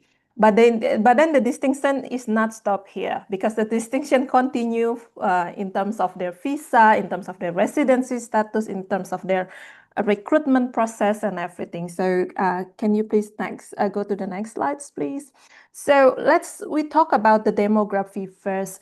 So interestingly, Indonesia is the first largest of a contributor of foreign workers in Taiwan, which you can see from the table, around 300,000 Indonesian working in Taiwan as a foreign workers type B, or as a migrant worker. I will simply call it foreign workers type B as a migrant worker, okay? And then the second one is Vietnam, followed by Philippines and Thailand. There are also quite a number of other nationalities, but the percentage is very small, only 54,000 foreign workers type A working in Taiwan. So when we talk about foreign workers in Taiwan, migrant workers are among the largest one. And if you sum up all this number, it could be like around 700 to 800 Southeast Asian migrant workers working in Taiwan. Do we have, like from Indonesia, do we have Indonesian worker working as a foreign workers type A? Yes, we do. We do have some Indonesian worker working as a type A worker, but most of them, the majority of them, working as a migrant worker. Next slides, please. And if you look at the percentage of working in Taiwan, you can see here like many of them working in the manufacturing sectors. You can see the yellow one, the yellow graphic is representing the manufacturing workers. And the second one is, I think working in the second one, I'm not sure. I think in agriculture, forestry, and fishing. Oh no, the construction one. And then yeah, and there's also a percentage of, oh sorry, domestic helpers is the second one. The third one is in the on undocumented workers. So this is quite concerning actually in Taiwan, because like almost 10% of migrant workers in Taiwan are undocumented or illegal workers. We don't use the term illegal workers anymore when we refer to these workers who are not, we usually use it runaway atau kaburan, runaway migrant workers. We don't use that term anymore. We use the term undocumented migrant workers, meaning that they are not working in Taiwan legally, but they are still in Taiwan. It might be because they are overstaying their visa. It might be because they are running away from their employers because they are not feeling comfortable working with their employers, so they become undocumented. So as you can see, the percentage or the number of undocumented workers in Taiwan it's constituted up to almost 10% of the total population of migrant workers in Taiwan, which is quite concerning because undocumented migrant workers is very vulnerable, prone or risk of trafficking and forced labor because they are undocumented.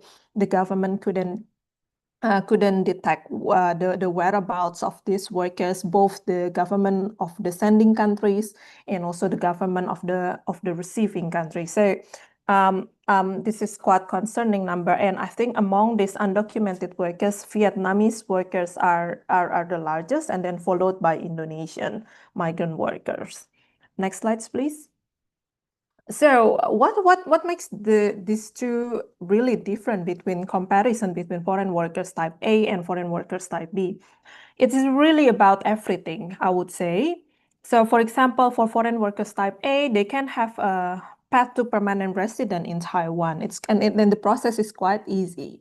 Like for myself, if I want to work in Taiwan and I want to attain a permanent residency in Taiwan, I just need to apply for their program, the Taiwanese government program called Gold Card permanent residence sort of visa, which is quite easy for me. But then when it comes into migrant workers, it's really is difficult. As Dr. Retno mentioned before, migrant workers usually work for 3 to 5 years. In Taiwan, migrant worker can work up to 12 years, and they can extend for another 3 years, in total 15 years. But then after working for 50 years, they are still not allowed to stay in the country as a permanent resident. Completely different with the foreign workers type A, where you can only need to work in Taiwan for 3 to 6 years, and then you will be eligible to apply for a permanent resident visa sort of things. But for these foreign workers, there's sort of a difficulties in getting a permanent resident. There's a new regulation in Taiwan that allows these foreign workers to apply for permanent residence, but then another difficulties, another bureaucratic process that might hinder or challenge the process itself. And usually with the foreign workers type B or migrant workers, the recruitment and placement to Taiwan must be via brokers or private agents, right? Workers in construction and supply chain companies may be recruited via direct hiring, but the practice is still uncommon. So most of them, they will go through private agents or brokers. And usually workers pay for the recruitment fees via salary deduction each month. What does it look like having to pay your recruitment fees? And how big is this recruitment fees actually to work in Taiwan? I will show you later in the next slides. I will explain about recruitment fees and how big it is for the recruitment fee that might cause workers to be very vulnerable into a debt bondage, which eventually might increase the risk of trafficking or forced labor. And some of the workers, like domestic workers or caregiver and sea-based visas, are not covered under Taiwan's local labor law. What does that mean when they are not covered under Taiwan's local labor law? It means a lot. It increases the risk of trafficking and forced labor as well, which I will explain it later on the next slides. And as I mentioned, this is a very high-risk area of forced labor and human trafficking for migrant workers working in Taiwan. Next slides, please. All right, so we talk about recruitment, private agents and its risks. So recruitment and placement of migrant workers are carried out by private agents or brokers. The characteristic of private agents or brokers, they usually induce a very high charge of recruitment and placement fees, overcharging, and potentially debt bondage for the workers, because the workers, they don't have money, right? They are coming from a poor villages, poor family. They wanted to go abroad to improve their living situation, to earn money, but then they don't have money to go abroad. So where do they get the money? Of course, by lending from a debt collector or from this broker or agent. So the governance, the migrant workers governance, migrant labor governance, both in the home country and the host country, allows recruitment of migrant workers with a high charge of the placement fees. So that's the governance of the labor migration in East Asia, or even in Middle East as well. And these brokers are often more powerful than employers or governments itself. So because it's a business, it's a supply chains, you know. Worker is kind of like commodities in the market, and brokers are usually more powerful. They have more power rather than the government and the employers itself. They often confiscate workers' essential documents such as passports, and in Taiwan they have ARC or Aryan Resident Certificates, like a Taiwan's ID for foreigners. And of course, with this high charge of placement fees, confiscating of documents, workers are very high risk of servitude, sexual violence, especially for domestic helpers working in the households, abuse, and human trafficking. Next slides, please.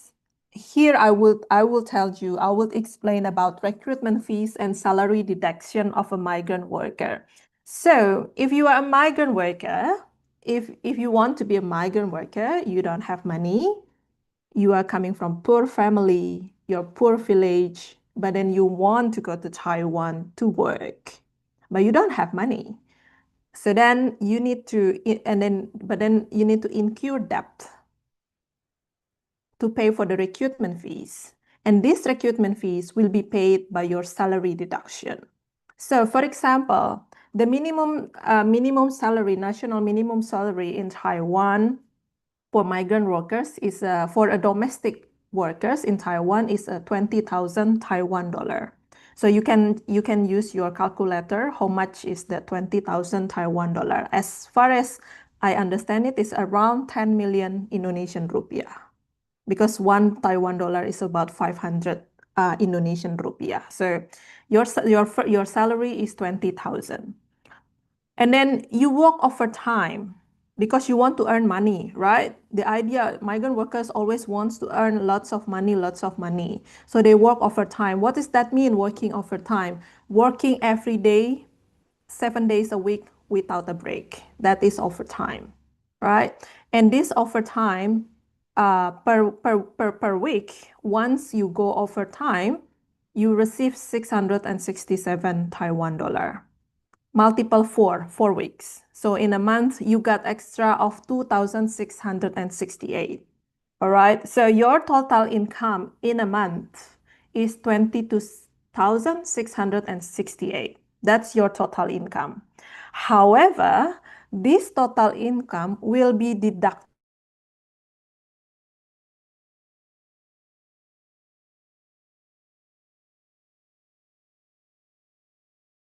Migrant workers, when you first arriving in Taiwan, is my connection stable? Can you hear me? Yep. Because there's a, yeah, all right. So, and then you have to pay for medical checkup and your Taiwan ID for 5,500 and the practice of agency fees. So in Taiwan, this is a quite different practice. As far as I understand it, there is no agency practice in Malaysia or Saudi Arabia. But in Taiwan, the Taiwanese government allow brokers to charge agency fees.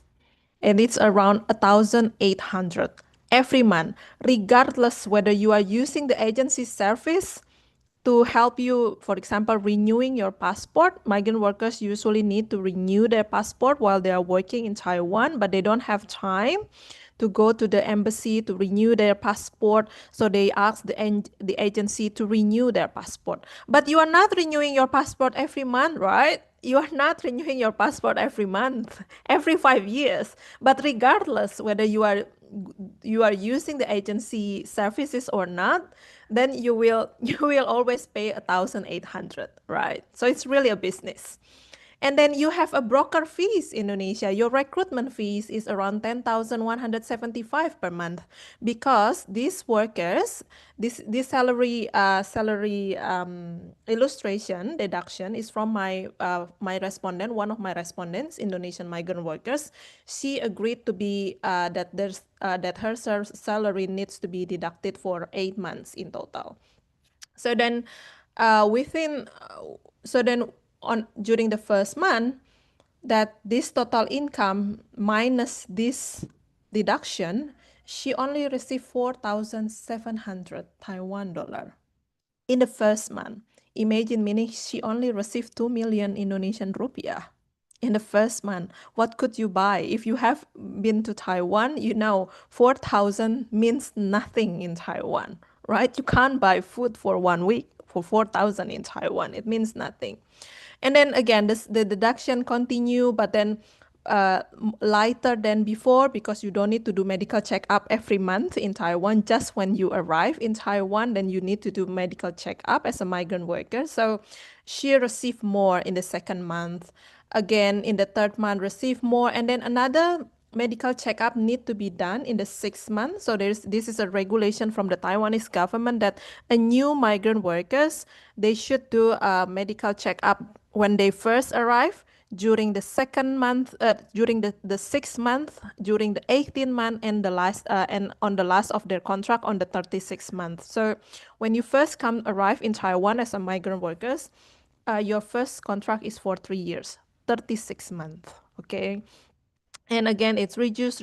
So at the end, on the 8th month, then the salary will be, the broker's fees will be finished, right? It will end the broker fees. And then so they receive total salary of 20,000, right? Can you go next? So the debt is paid off by the 8th month. And then again, the second year, there is another charge, another deduction. As I say, the agency fees keep going every month, but then the number is, the amount is lower from 1,800 to 1,700. That's the regulation from the Taiwanese government. And then another medical checkup on the 18th month, reducing 2,000. And then on the third year, the agency fees become 1,500, which is become cheaper a little bit. And then you have a medical checkup on the 30th month by 2,000. So that's the deduction for the second year or third year of working in Taiwan. Next slides, please. And then if you total, in Indonesia, the workers need to pay 71,225. In Taiwan, they need to pay a total of 60,000 agency fees. So in order to go to Taiwan to work for 3 years, a migrant worker should incur 225 Taiwan dollar. So you multiple 500 or you convert it to your currency. How much is it's really big number. It's really big number. And how about if you cannot pay this one? How about if your employer, you are not having a good relationship with your employer? So many migrant workers running away from their employers. They become undocumented and they have this debt. How they're gonna pay this debt? Who is going to pay this debt? Their family, if they are running away and become undocumented, right? So instead of getting money, instead of earning money overseas, they were entrapped into a debt bondage.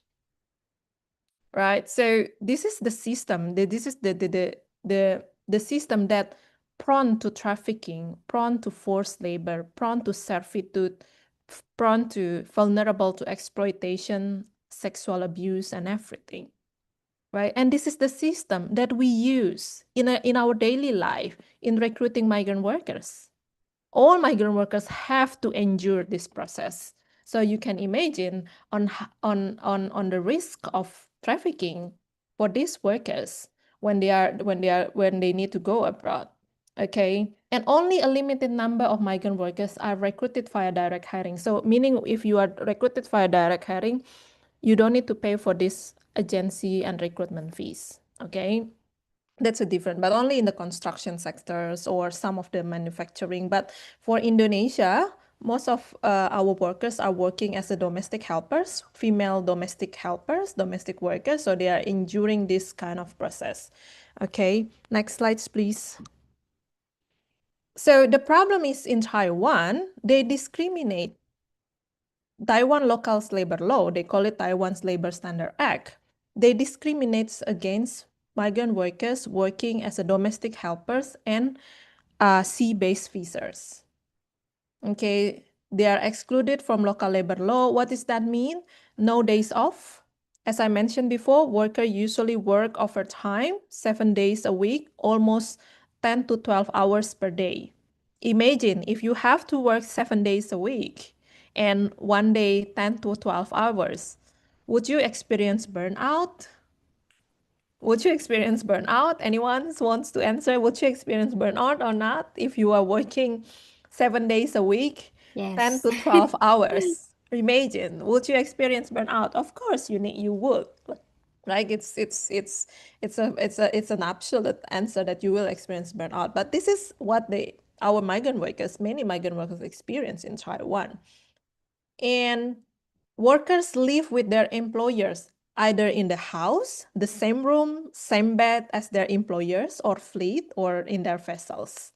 Of course, there become asymmetrical bargaining and power relations. Imagine if you have to sleep with your boss, right? They don't have their own room, right? Every day, every time, they need to take care of their sick or aging boss, and they need to sleep with your boss. Imagine how does it feel when you have to sleep with your employer? So there's no such of a protection for these female migrant workers because they need to sleep with their employers, okay? And migrant sea-based visitors are not entitled to the ARC, like a Taiwan's ID, and also the national health insurance in Taiwan. So these are the common feature experienced by many migrant workers in Taiwan working as a domestic helpers and a sea-based visitors. Next. So in Taiwan as well, like in Indonesia, they also have some sort of regulations at the national level to prevent or address trafficking in persons. Dr. Retno already mentioned about the legislation in Indonesia. In Taiwan, they have three important legislation to prevent human trafficking or labor trafficking. The first one is the importation of migrant workers in 1992. So before 1992, there were quite a number of migrant workers entering Taiwan without sort of formal ways of entering the countries, right? But then in 1992, then the Taiwanese government enacted the Employment Service Act, which bring a formal cohorts, groups of migrant workers from Southeast Asia countries. However, while having this formal legislation, regulations about or law concerning the human trafficking and prevention only appear like almost 20 years after the formal importation of migrant workers, which was only happening in 2008 in Taiwan. So imagine from 1992 to 2008, it was the number of human trafficking, the number of forced labor was pretty high in Taiwan, and they don't really have enough legislations, enough sort of procedure law and sort of court procedures in dealing with human trafficking. So labor are really, really vulnerable to be smuggled or forced labor within Taiwan's domestic industry. And then in 2011, the Taiwanese government adopted the Convention on the Elimination of All Forms of Discrimination Against Women. It is good in order to protect female domestic workers, right? And because Taiwan is not part of the UN, right? Taiwan is not part of the United Nations. This actually influenced the timelines of adopting these two legislations, because no pressure from international government, no pressure from the UN. Hey, Taiwan, you should adopt this legislation. The UN cannot say that because Taiwan is not a member of the UN, right? If it is Indonesia, if it is Malaysia, Philippines, the UN can name and shame the government. But it's hard in the case of Taiwan because Taiwan is not a member of the UN. Taiwan would say, well, let me admit it myself first, then I will adopt the legislation. But that's not going to happen, right? So that makes difficulties in terms of adopting international norm or standards of human trafficking in the case of Taiwan. So that's influenced the legislation process, the politics behind the legislation process in Taiwan regarding human trafficking and protection for females, discrimination against women in Taiwan. Next slides, please. So this is the promulgation of Human Trafficking Prevention Act. As I say that the background difficulties in criminalizing all forms of trafficking, increased number of undocumented workers. But then there were also some push factors. How many? 5 minutes. Okay, thank you. So the push factors, of course, from the US, because, you know, US allies and everything. So the push factor coming from the US instead of the UN, and also some grassroots features from female and human rights labor activists, because Taiwan is a flourishing democracy. So grassroots activism are very active in Taiwan in pushing the government to adopt such legislation. So these are the results that Taiwan maintained tier status for 15 consecutive years. However, prevalence of trafficking and forced labor are still very much increased in Taiwan due to the migrant labor system itself, the recruitment system itself. Next slides, please. So this is another profile in 2024. We can skip this one. If you have questions, I can share the file for the trafficking in person. You can also download it from the US State of Department. Next slides, please. And this is also, there's a challenge, as I mentioned before, that many migrant workers are excluded from the local labor laws, and also insufficient staffing and inspection protocol for distant water fishings. Next slide, please. Here, this is one things that I would like to pay more attention about the grassroots efforts, migrant workers activism in Taiwan. So in order to push the government to take care of their job very well, I mean, in order to address trafficking in Taiwan, many migrant workers are involved in activisms in Taiwan. And Indonesian migrant workers are among the active members of migrant workers activism in Taiwan. So in total, they have this agenda. First, inclusion of domestic workers into Taiwan local labor laws, abolish private agents and use direct hiring, and now Wi-Fi now for fisher rights at sea. So I need next slides, please. I would love to help my friends, my respondents campaigning, because I met with when I was in Taiwan, I've made a very good connection with our Indonesian migrant fishers in Taiwan, and I would love to help them promote their campaigns of providing Wi-Fi on the fishing vessels in Taiwan, distant water fishing vessels. So why do we need Wi-Fi? Have you ever flight long-haul flights to Taiwan, and in your flights, does Wi-Fi always available in your flights?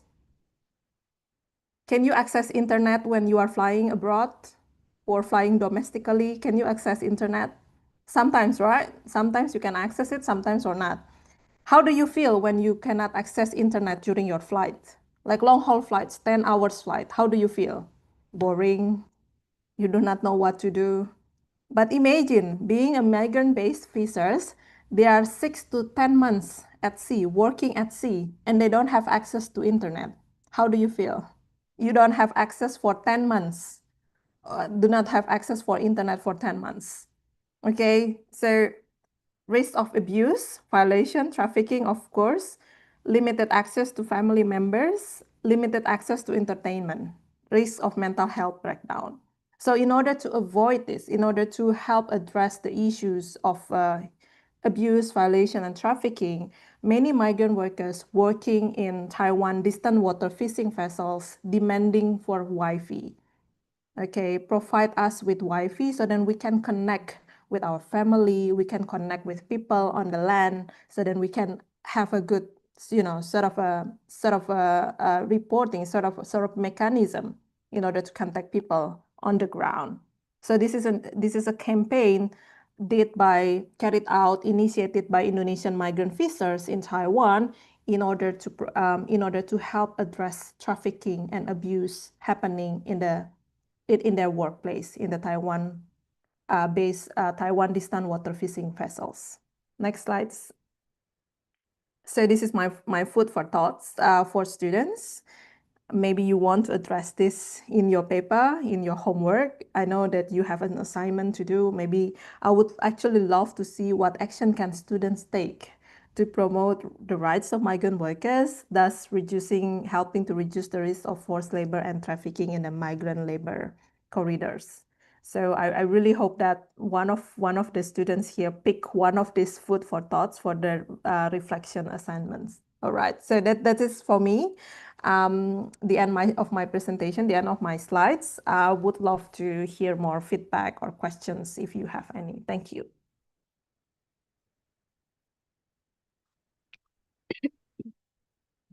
Okay. Oh, so I really enjoy your presentation. Thank you. Thank you so much, Miss Ratih Kabinawa. I feel enlightened about this topic, and I like the way you explain this issue in the economic framework.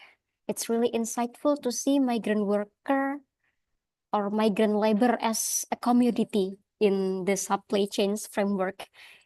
So it really shows how unfair the wages are for the workers.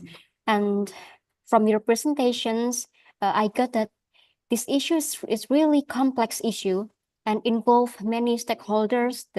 There are brokers, the government's policy, and maybe the culture of society, and so on and so on.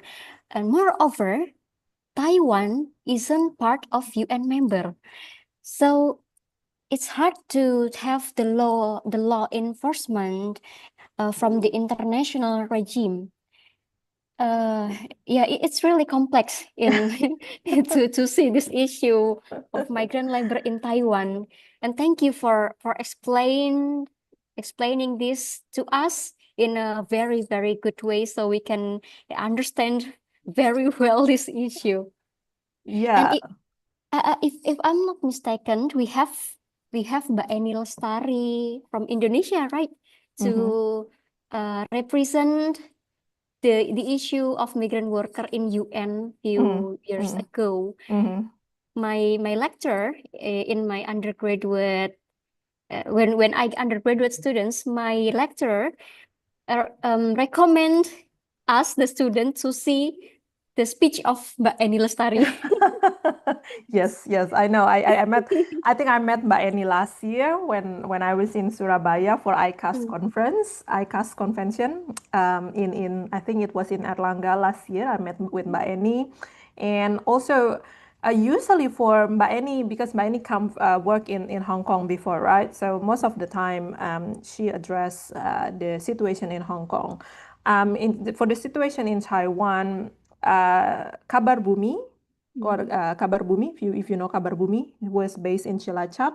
Kabar Bumi is one of the organization that address the issue of Taiwan in the UN as well. Because Kabar Bumi, like Mbak Karsiwen, the chair of Kabar Bumi, Mbak Karsiwen, Mbak Iweng, I know her very well, and she's actually representing. I think it has been 2 years for her. It is representing the issue of Taiwan in the UN. So then we are not living. So anyone would not live behind, especially for migrant workers in Taiwan. Yeah, because we need to include them in any ways, even though they're not part of the UN. So it's very enlightening to see that many migrant workers activists from Indonesia or from Southeast Asian country visiting Taiwan, and then brought the issue of migrant workers in Taiwan to the international arena, like in the UN or other international forums. So then no one is left behind for this migrant workers issue, including those in Taiwan especially. Yeah. Okay, so our Indonesian activists also have a networking Yes. all over the world. It's really interesting because Indonesia have so many, and from the data, the the people who become migrant worker in Taiwan, most of them from Indonesia. Yeah, Yeah. Indonesia is the first largest. Yes, Indonesia the largest one. Indonesia the largest one, like around, in total with undocumented, we have around 350,000 Indonesian migrant workers, and Taiwan is the second most favorite destination after Malaysia. Okay. So yeah, Malaysia first, and then Taiwan, Oh, so and then Hong it's Kong. Taiwan. Okay, Hong Kong Hong Kong is in the the third. second place. No, Hong Kong Okay. is the third. Taiwan is the second place. Third. Okay, I just know about these informations, and it's really very insightful for me especially, and maybe from the participants, you want to ask questions. Jirgam. Okay, please, Jirgam, you can ask directly. Hello, Burati. Can you hear me Hello. loud and clear? Yes, Okay. very clear. So a friend of mine researched a thesis about female migrant workers in Taiwan. So there was this, I forgot the actual name. It was Mak Haji or Bu Haji, where it's not affiliated to the Indonesian government, but it's a person where female migrant workers could actually seek for help when they encounter problems, either with the agents in Taiwan or with their employers. Well, most of it are domestic workers, and well, underlying that, Indonesia doesn't have a embassy in Taiwan. They really don't know where to seek for help, and even though they how do you say it, their contract expired, they really don't want to come back to Indonesia with all the in my friend's research, she stated that there's a lot of stigmas about female migrant workers. Either it's about how the field of work that I mean nightlife workers and others, and how I don't know how to say it. It's like I'll say it in Indonesian term because I don't know the English. Oh, kan udah kaya, ayo bagi-bagi uang dong. I mean, it's it's sort of a limbo. They're living on a limbo where they don't want to go back to Indonesia, but by staying there, it will be a huge source for TIPs. So, what are the future steps that the Indonesian government has to do, knowing that Indonesia is following the One China policy, where they can't have an embassy in Taiwan. So, what can Indonesia actually do? All right. Should I address directly, like immediately? Or Yeah. Ibu Dewi? Yeah, Okay. you can answer it. Yeah, this is always a very common questions when we talk about Taiwan, and not only Indonesia, most of the countries, sending countries, Southeast Asian, they don't have diplomatic relations with Taiwan, right? But then we do have office in Taiwan. We do have a representative office, but we don't call it as an embassy. We call it as a Indonesian Economic and Trade Office in Taiwan. So in Taipei. So we do have a representative office then, and ever since 2014 under Joko Widodo, under our former president Joko Widodo, because Jokowi has a very high interest on protecting migrant workers, because migrant workers is among the voters that vote Jokowi in 2014. So it's a part of the payback politics to the migrant workers that Jokowi has enhanced the function of our office in Taipei by sending first diplomats from Ministry of Foreign Affairs. So it is already a common knowledge that we are now having staff from Ministry of Foreign Affairs in our office in Taipei since, I think it's since 2018, if I'm not mistaken. And we do have built labor divisions under our office in Taipei. So, but then again, the labor division is quite new. I think it was established when I studied in Taiwan back in 2010. So yeah, there's a sort of improvement because we need to protect our migrant workers in Taiwan. So even though we don't have diplomatic relations, but the Indonesian government taking a very cautious approach when protecting our workers in Taiwan, and they send staff from MOFA, they set up labor division. So then regardless of the One China policy that we have, we need to take care of our workers anyway, because that's a part of our obligations as a part of the state obligation to protect their citizens abroad. So in terms of that, so far Indonesia has no problem or has no issue with the One China policy itself. So, but then if we compare to other Southeast Asian countries, I would say Indonesia is not really a good practice when dealing with the One China policy and protecting our workers in Taiwan. Because, for example, if we compare with Philippines and Thailand, they have better representation in Taiwan. Like in Philippines, they can set up representative office not only in Taipei, the capital city, but they can set up representative office in the center of Taiwan, in Taichung, and also in the southern part of Taiwan. So Taiwan are divided into the northern part, central part, southern part, and eastern part, right? And then for Philippines, they can establish 3 offices, representative offices in those 3 areas, in big areas in Taiwan, in order to taking care of their migrant workers, Filipino migrant workers. And also Thailand also set another office in the southern part of Taiwan. But then Indonesia, we only have 1 office in Taipei. But then our migrant workers are not only in Taipei, right? They are in central area, they are in the southern area. So Indonesia is not the best practice, but then Philippines and Thailand have a better practice of protecting their migrant workers. So we need to actually learn from Philippines and from Thailand on how Indonesia can also improve the protection of migrant workers. So that is one thing that I can say. And about not wanting to return to Indonesia, I think because the salary is quite high in Taiwan. I heard that among migrant receiving countries, Taiwan offered the highest salary. Among Malaysia, Singapore, Hong Kong, Taiwan offered highest salaries for migrant workers. So that is actually explain that migrant workers do not want to return to Indonesia, or they prefer to extend their contract in Taiwan up to 12 years, or maybe up another extension, one more extension to in total 15 years to work in Taiwan. But then when I talk to them, most of the migrant workers, they said it, I think we only want to work in Taiwan up to 20 years. After 20 years, we would love to return to Indonesia, because they said it, after working 20 years, the return of investment is already quite good for them. So they can set up their home, they can build their home, they can set up their business. So according to them, 20 years is enough, then they will return. But then the regulation in Taiwan only allows them to stay up to 12 years plus 3 years.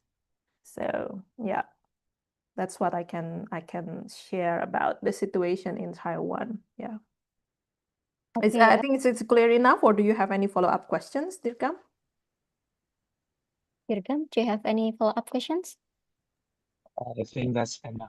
Oh, actually, I forgot to address. This is some sort of a follow-up question. More of a, is this true or not? Because in my first thesis, she asked a few of migrant workers where every time they seek help to the Indonesian and Economic Trade Office, they were often uh, captivated, held in their office for 3 to 4 days, and they were asking you course and stuff. It was like unhumanly conditions every time they seek help with the Indonesian trade office. I'm afraid I can't really hear your questions because it's a bit echo from your side. But I think we need to understand as well that we have a quite big number, 350,000, as I mentioned before.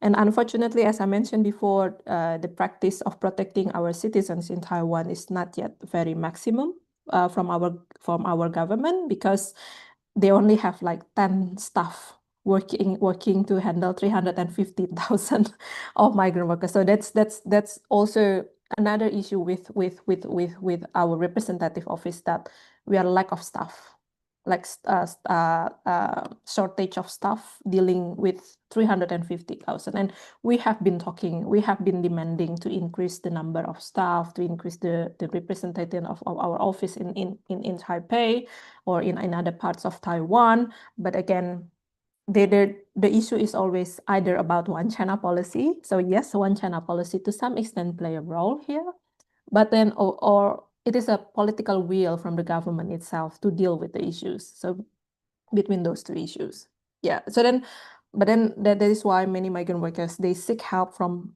grassroots organization, either Taiwanese-based organization or Indonesian-based organization. Because, as Indonesian, whenever we go abroad, we love to create organization, right? Organization for students, PPI, organization for migrant workers. We love to do that. And that is something that we need to be proud of, because from this grassroots organization, they can help with this migrant workers issue. Even as I mentioned before in my lecture, that even the migrant-based visas in Indonesian migrant-based visas, they can launch a campaign in Taiwan. Isn't that amazing that they have to work, but they can also launch a campaign in Taiwan. So it is a good practice from Indonesian migrant workers in Taiwan, I would say. Not only Indonesian migrant workers, but Indonesian in general in Taiwan, in living abroad. They like to go for union, they like to go for forming organizations, sort of things. It's a very good practice. Yeah, sorry, I do agree with that. Indonesians people commonly organize themselves everywhere they are. So it's very interesting to talk more about how the advocacy or the activism in the grassroots level. Maybe Ms. Ratih, could you share more about how non-state actors play a role in advocating for their rights as a migrant worker? Because since you said that they are working, but they are still have a time to advocate and organizing themselves. So how They are amazing, I would say, because I've spent I spent 3 months in Taiwan for my doctoral research, working like ethnographic research with them, and then the last 1 year I also doing some ethnographic research with them. So I stay with them, I go with them, I join their protests in Taiwan, I join their demonstration sort of things in Taiwan. So they are amazing. But then what are the factors that contribute to those activism? The first one is the democratic structure in Taiwan. We cannot neglect that Taiwan is pretty much advanced democracy among other Asian countries. So this democratization sort of structure in Taiwan allows foreigners to join protests, to organize rallies. So and their rights is covered by the Taiwanese law. So Taiwanese law allows foreigners to protest, to form a protest, to join a rally in Taiwan. So they were ensured. So in terms of the legislation, law enforcement, it is really good in terms of allowing workers or foreigners to go into the street. And the second, because the role of the Taiwanese labor NGOs. So many Taiwanese labor NGOs working on migrant workers issues, and they usually recruited workers who they think they are very active, willing to organize, willing to create union. So then they set up this organization. So in Taiwan, in order to set up migrant workers union, you need support from local labor union. So you cannot set up a migrant workers union unless you have support from local labor unions. And usually local labor unions or NGOs, they are very willing to support the formation of a migrant workers union. Right now, we do have migrant workers union for domestic cares. We do have migrant workers union for migrant-based visas. So the migrant workers union in Taiwan are quite thriving at the moment. Because of support from the Taiwanese labor NGOs. And also, how do they divided their time? How do they allocate their time? It's amazing. Yes, it is amazing. I cannot even pace with them. Like they're really good at managing their time. So most of them, they are already working in Taiwan for more than 6 years. So they already know how to handle their employers. They already know how when they can take a break, when they can have a days off and everything. So then they can allocate their time well, having a good time management between activism and advocacy works and their obligation or responsibility to work for their employer. So and some of them usually they have free time when, for example, from some domestic workers, whenever the employers need to go to hospital, like having a treatment, so they will have like 1 or 2 hours free time, and then they will use that 1 or 2 hours free time to do activism. I carried out some of my interviews when they are in the hospital waiting for their employer to be treated in the hospital. So that is how they divided their time. And I think I also want to address questions from Dr. Retno asking about, are there any other options or pathway for migrant workers who want to work in Taiwan without or with minimal paying broker? Yes, there are.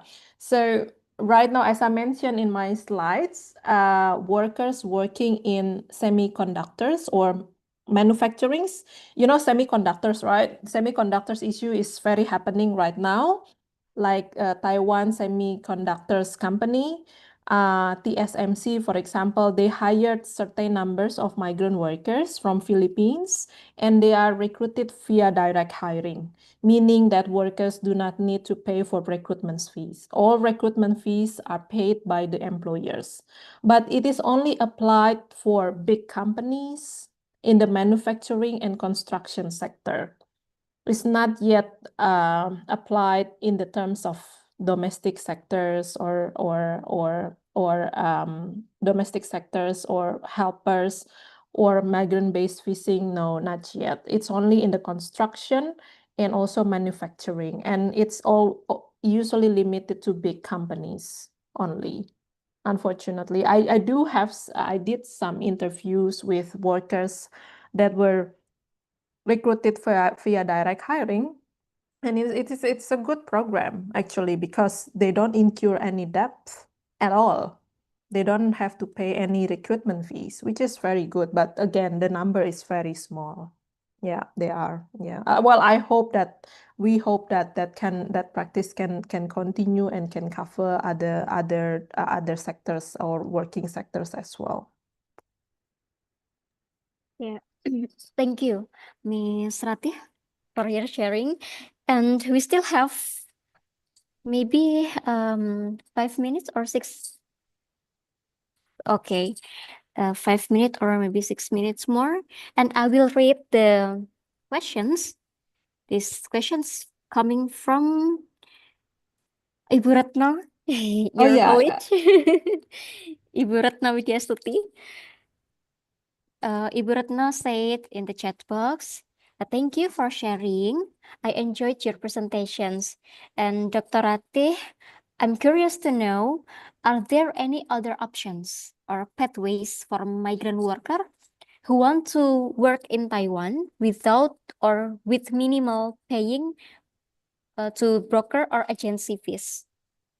Yeah, I already addressed that questions before. As I said, yes, there are some working in the construction and also in manufacturing companies like the Taiwan Semiconductors company. They can recruit migrant workers without the need of paying recruitment fees. Yeah, there are several parties, but only with big companies, big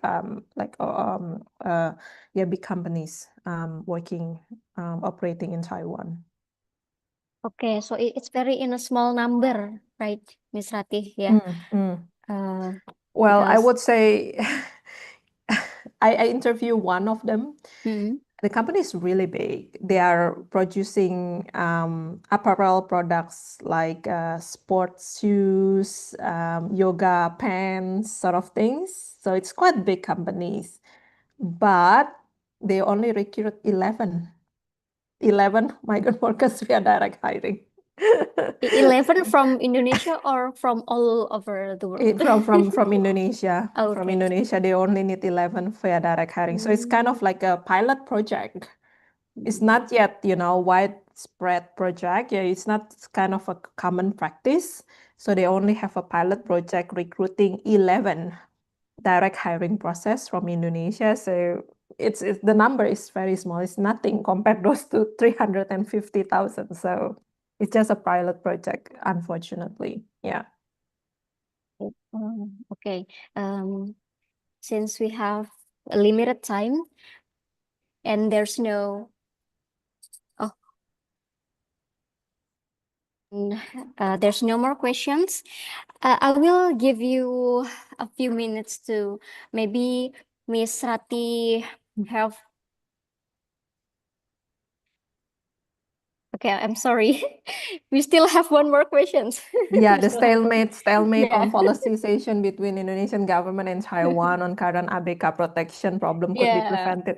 Yeah, it's just kind of, I know there have been some discussion about how to improve the protection of our ABK in Taiwan, and there have been several discussion between Indonesia and Taiwan to pass the MOU in order to improve the protection of our ABK, but then unfortunately, the politics behind the MOU, especially among employers, the owners of the vessels, is quite strong now. And as I mentioned before, brokers and employers in the fishing sectors are more powerful than the government itself, the government in Taiwan. And actually, some of the governments, some of the members of legislative and some of members of legislative in Taiwan, they are also involved in a private agent as a private brokers and sort of thing. So it's really on the Taiwan side, actually, because the Indonesian government already mentioned that this is some points that we want the Taiwanese government to be agreed on to improve the protection of our ABK, but then it's kind of a deadlock when it comes into our counterparts in Taiwan. Lots of issue going on, especially the politics behind this is quite strong. But then I think we need to wait for a few more times, so then the MOU can be signed between both sides and hopefully can be adopted in the next few years, hopefully, or even earlier. But it's kind of a really sort of stalemate right now. I agree with you. Nothing that we can do from the Indonesian government, because it really depends on the political will from the Taiwanese counterparts. Yeah, maybe we need more activism work to push this. Actually, yes. Yeah. Unfortunately, yes. True. Because when government finds a deadlock, so the activism have to rise. Yeah, like the our Indonesian ABK kita sudah trying to push the Taiwanese government, working with the Taiwanese labor NGOs as well to push the Taiwanese government. But again, somehow the politics, the business, the commodities behind this government, the employers, and also the brokers are still really quite strong in this market, unfortunately. Yeah. Yeah, I agree with that. So, Miss Palupi, you have follow-up questions? Okay, thank you, Mbak Dewi. Am I audible? Can you hear? Yeah. Okay, thank you, Dr. Ratih, for your answer, because I have a little curiosity on when I asked my friend who conducted a PhD session in Taiwan in one of the university, she even said that her professor avoid to talk about that because not all of the stakeholders in Taiwan are quite open with this problem and how to address it properly with not only Indonesia but also the Philippines, I think. So it's not only it's only create a problem in our countries, but also in the Philippines also. And I don't know is there any clear relation. One of my colleagues also proposed idea about the wages, the different wages that offered in our country, Indonesia, and also what they can propose to the foreign worker. It also create a sustainable demand for the slavery. So they try to stop the events, but on the minimum wages that always being offered maybe by the agents or anyone in there could be still attracting to the susceptible target.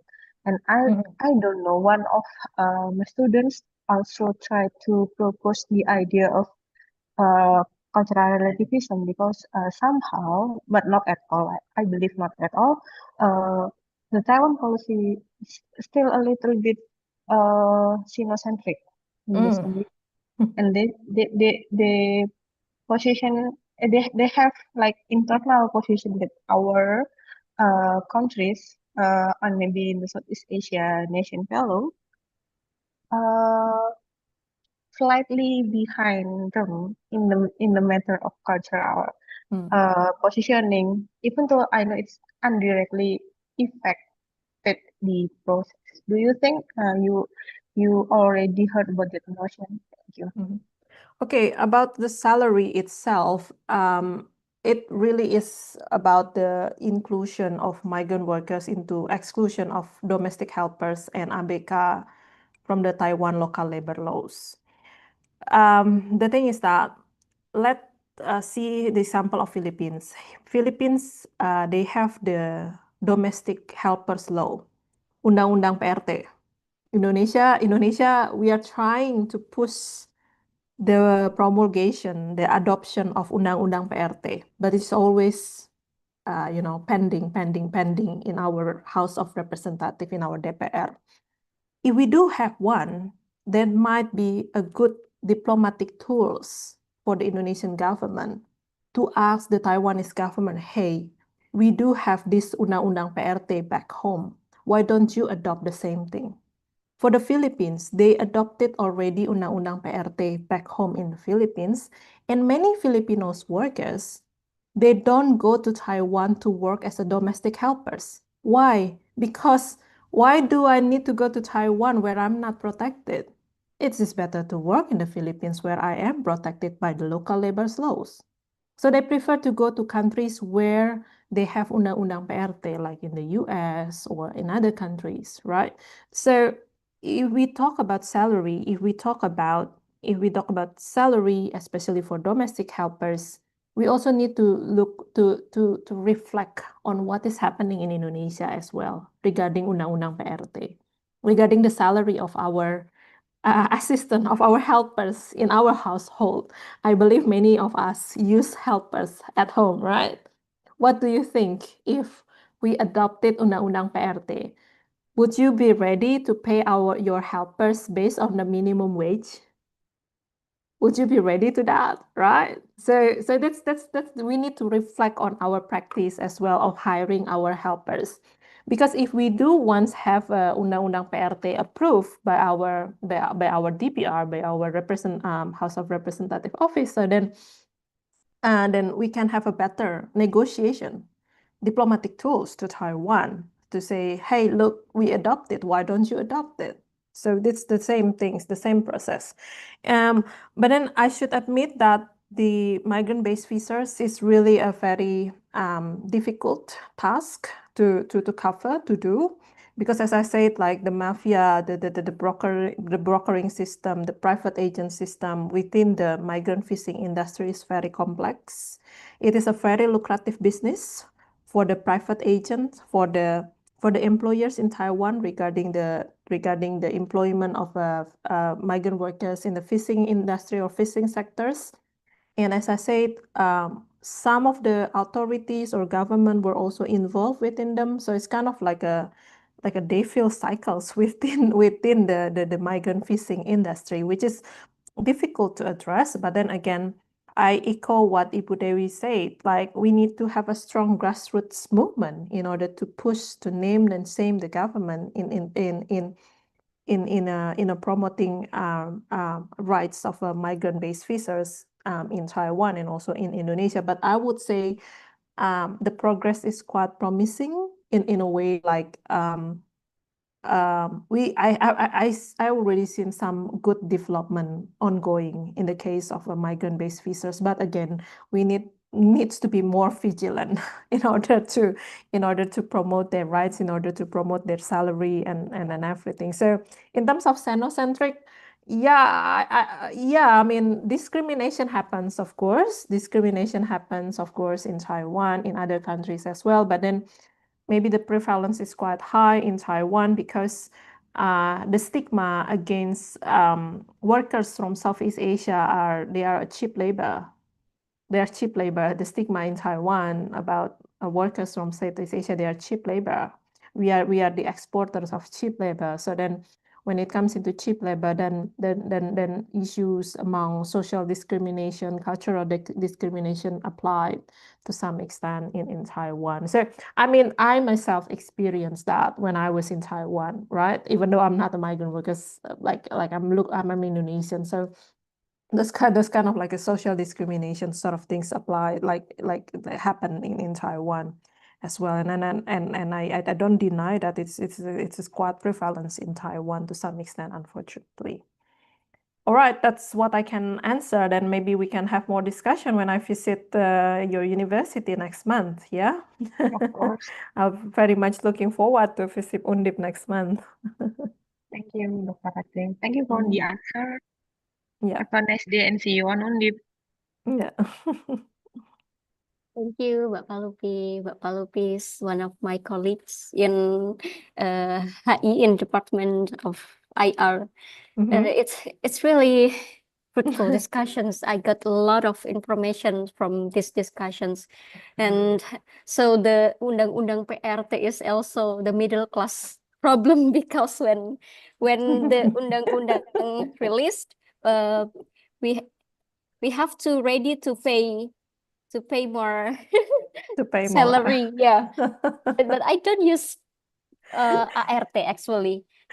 I don't use ART, but I do understand and know how hard their work is because I do all of the washing and then parenting and then cooking all by myself, and it's really hard to do that Yeah. kind of activities. We have to appreciate that job. So Miss Rati, because we have limited time. Before we closing the sessions, I will invite the committee to prepare the photo session, yeah? The photo sessions. Okay, are you ready? Before we close the session, please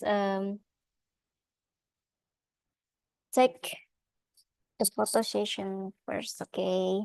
Please open your camera and give your best smile, and Dirgam will count in 3. Okay, I will only remind to all participants to turn on their cameras, and I'll be taking the picture in the count of 3. 1, 2, 3. Another picture, 1, 2, and 3. Thank you very much. Thank you, Dirgam. And as we come to the end of our session, I would like to express my sincere gratitude to both our speakers, Ibu Ratna Widyastuti and Ms. Ratih Kabinawa, for sharing your valuable insight and perspective with us. Thank you so much. Thank you. And to all the participants, thank you for your active engagement, your thoughtful questions, and your enthusiasm throughout the sessions. We truly appreciate your presence and your willingness to learn and connect across borders. So we hope today's sessions not only deepened your knowledge, but also inspired new ideas. Thank you so much, especially for Bu Ratna and Bu Ratih. See you this September, yeah, next September. See you next Yeah, for me September next September. in Undip, and we will have fruitful discussions and research together. Maybe, yeah. Sure, Yeah. sure. Yeah, Okay. I would love to do some research collaboration with you guys in Undip. Yeah, I'll Thank really you. very much looking forward to that. So thank you very much. Thank you, Miss Rati. Thank you, Bu Retno. Maybe we will also invite Bu Retno next year. Yeah. Thank you so much. See you.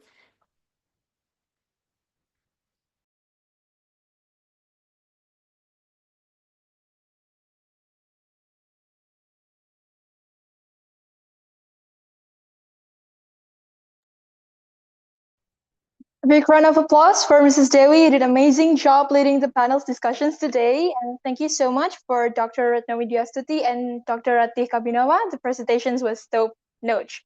We'll definitely learn a lot about human trafficking and global immigrations. All right, everyone. Before we end these sessions, I would like to give you a little reminder about your assignment. For today's talks, you need to continue working on your assignment, continue refining your draft, focusing on what you have learned and what insight you have got in 2 days. Don't forget to summarize your findings and their implications for future research and policy. Make sure at least 60% of your assignment is completed, and please prepare your work well. Ladies and gentlemen, we finally reached the end of the event. Thank you so much again for Dr. Retno Widyastuti and Dr. Ratih Kabinawa for the insightful presentations. And also thank you so much, Mrs. Dewi, for leading discussion sessions. And for all the students, please don't forget to fill in the link of attendance that has been sent by the committee in the comment sections. Also, before we close this event, for the speakers, maybe could you give us any closing statement? Maybe start from Dr. Retno Widyastuti. Well, thank you so much, Aurora. For Dr. Retno Widyastuti, could you please give us any closing statement? Okay. Can you hear me?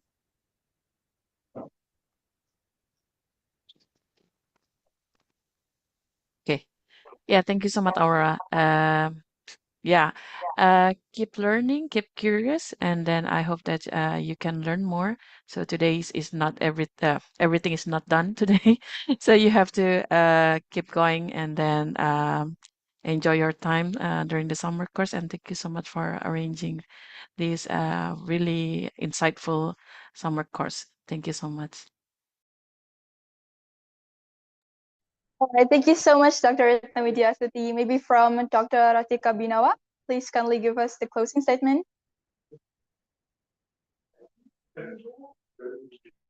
Okay, so all right, thank you so much for all the speakers. On behalf of the organizing committees, I would like to apologize if I made any mistake throughout the event. I hope today's sessions will be beneficial for all of us. Once again, thank you everyone for gracing our ceremony with your presence. I truly appreciate it. I wish you have a nice day and see you tomorrow in the next sessions. Good day, everyone. See you tomorrow. Okay, thank you so much. Bye bye.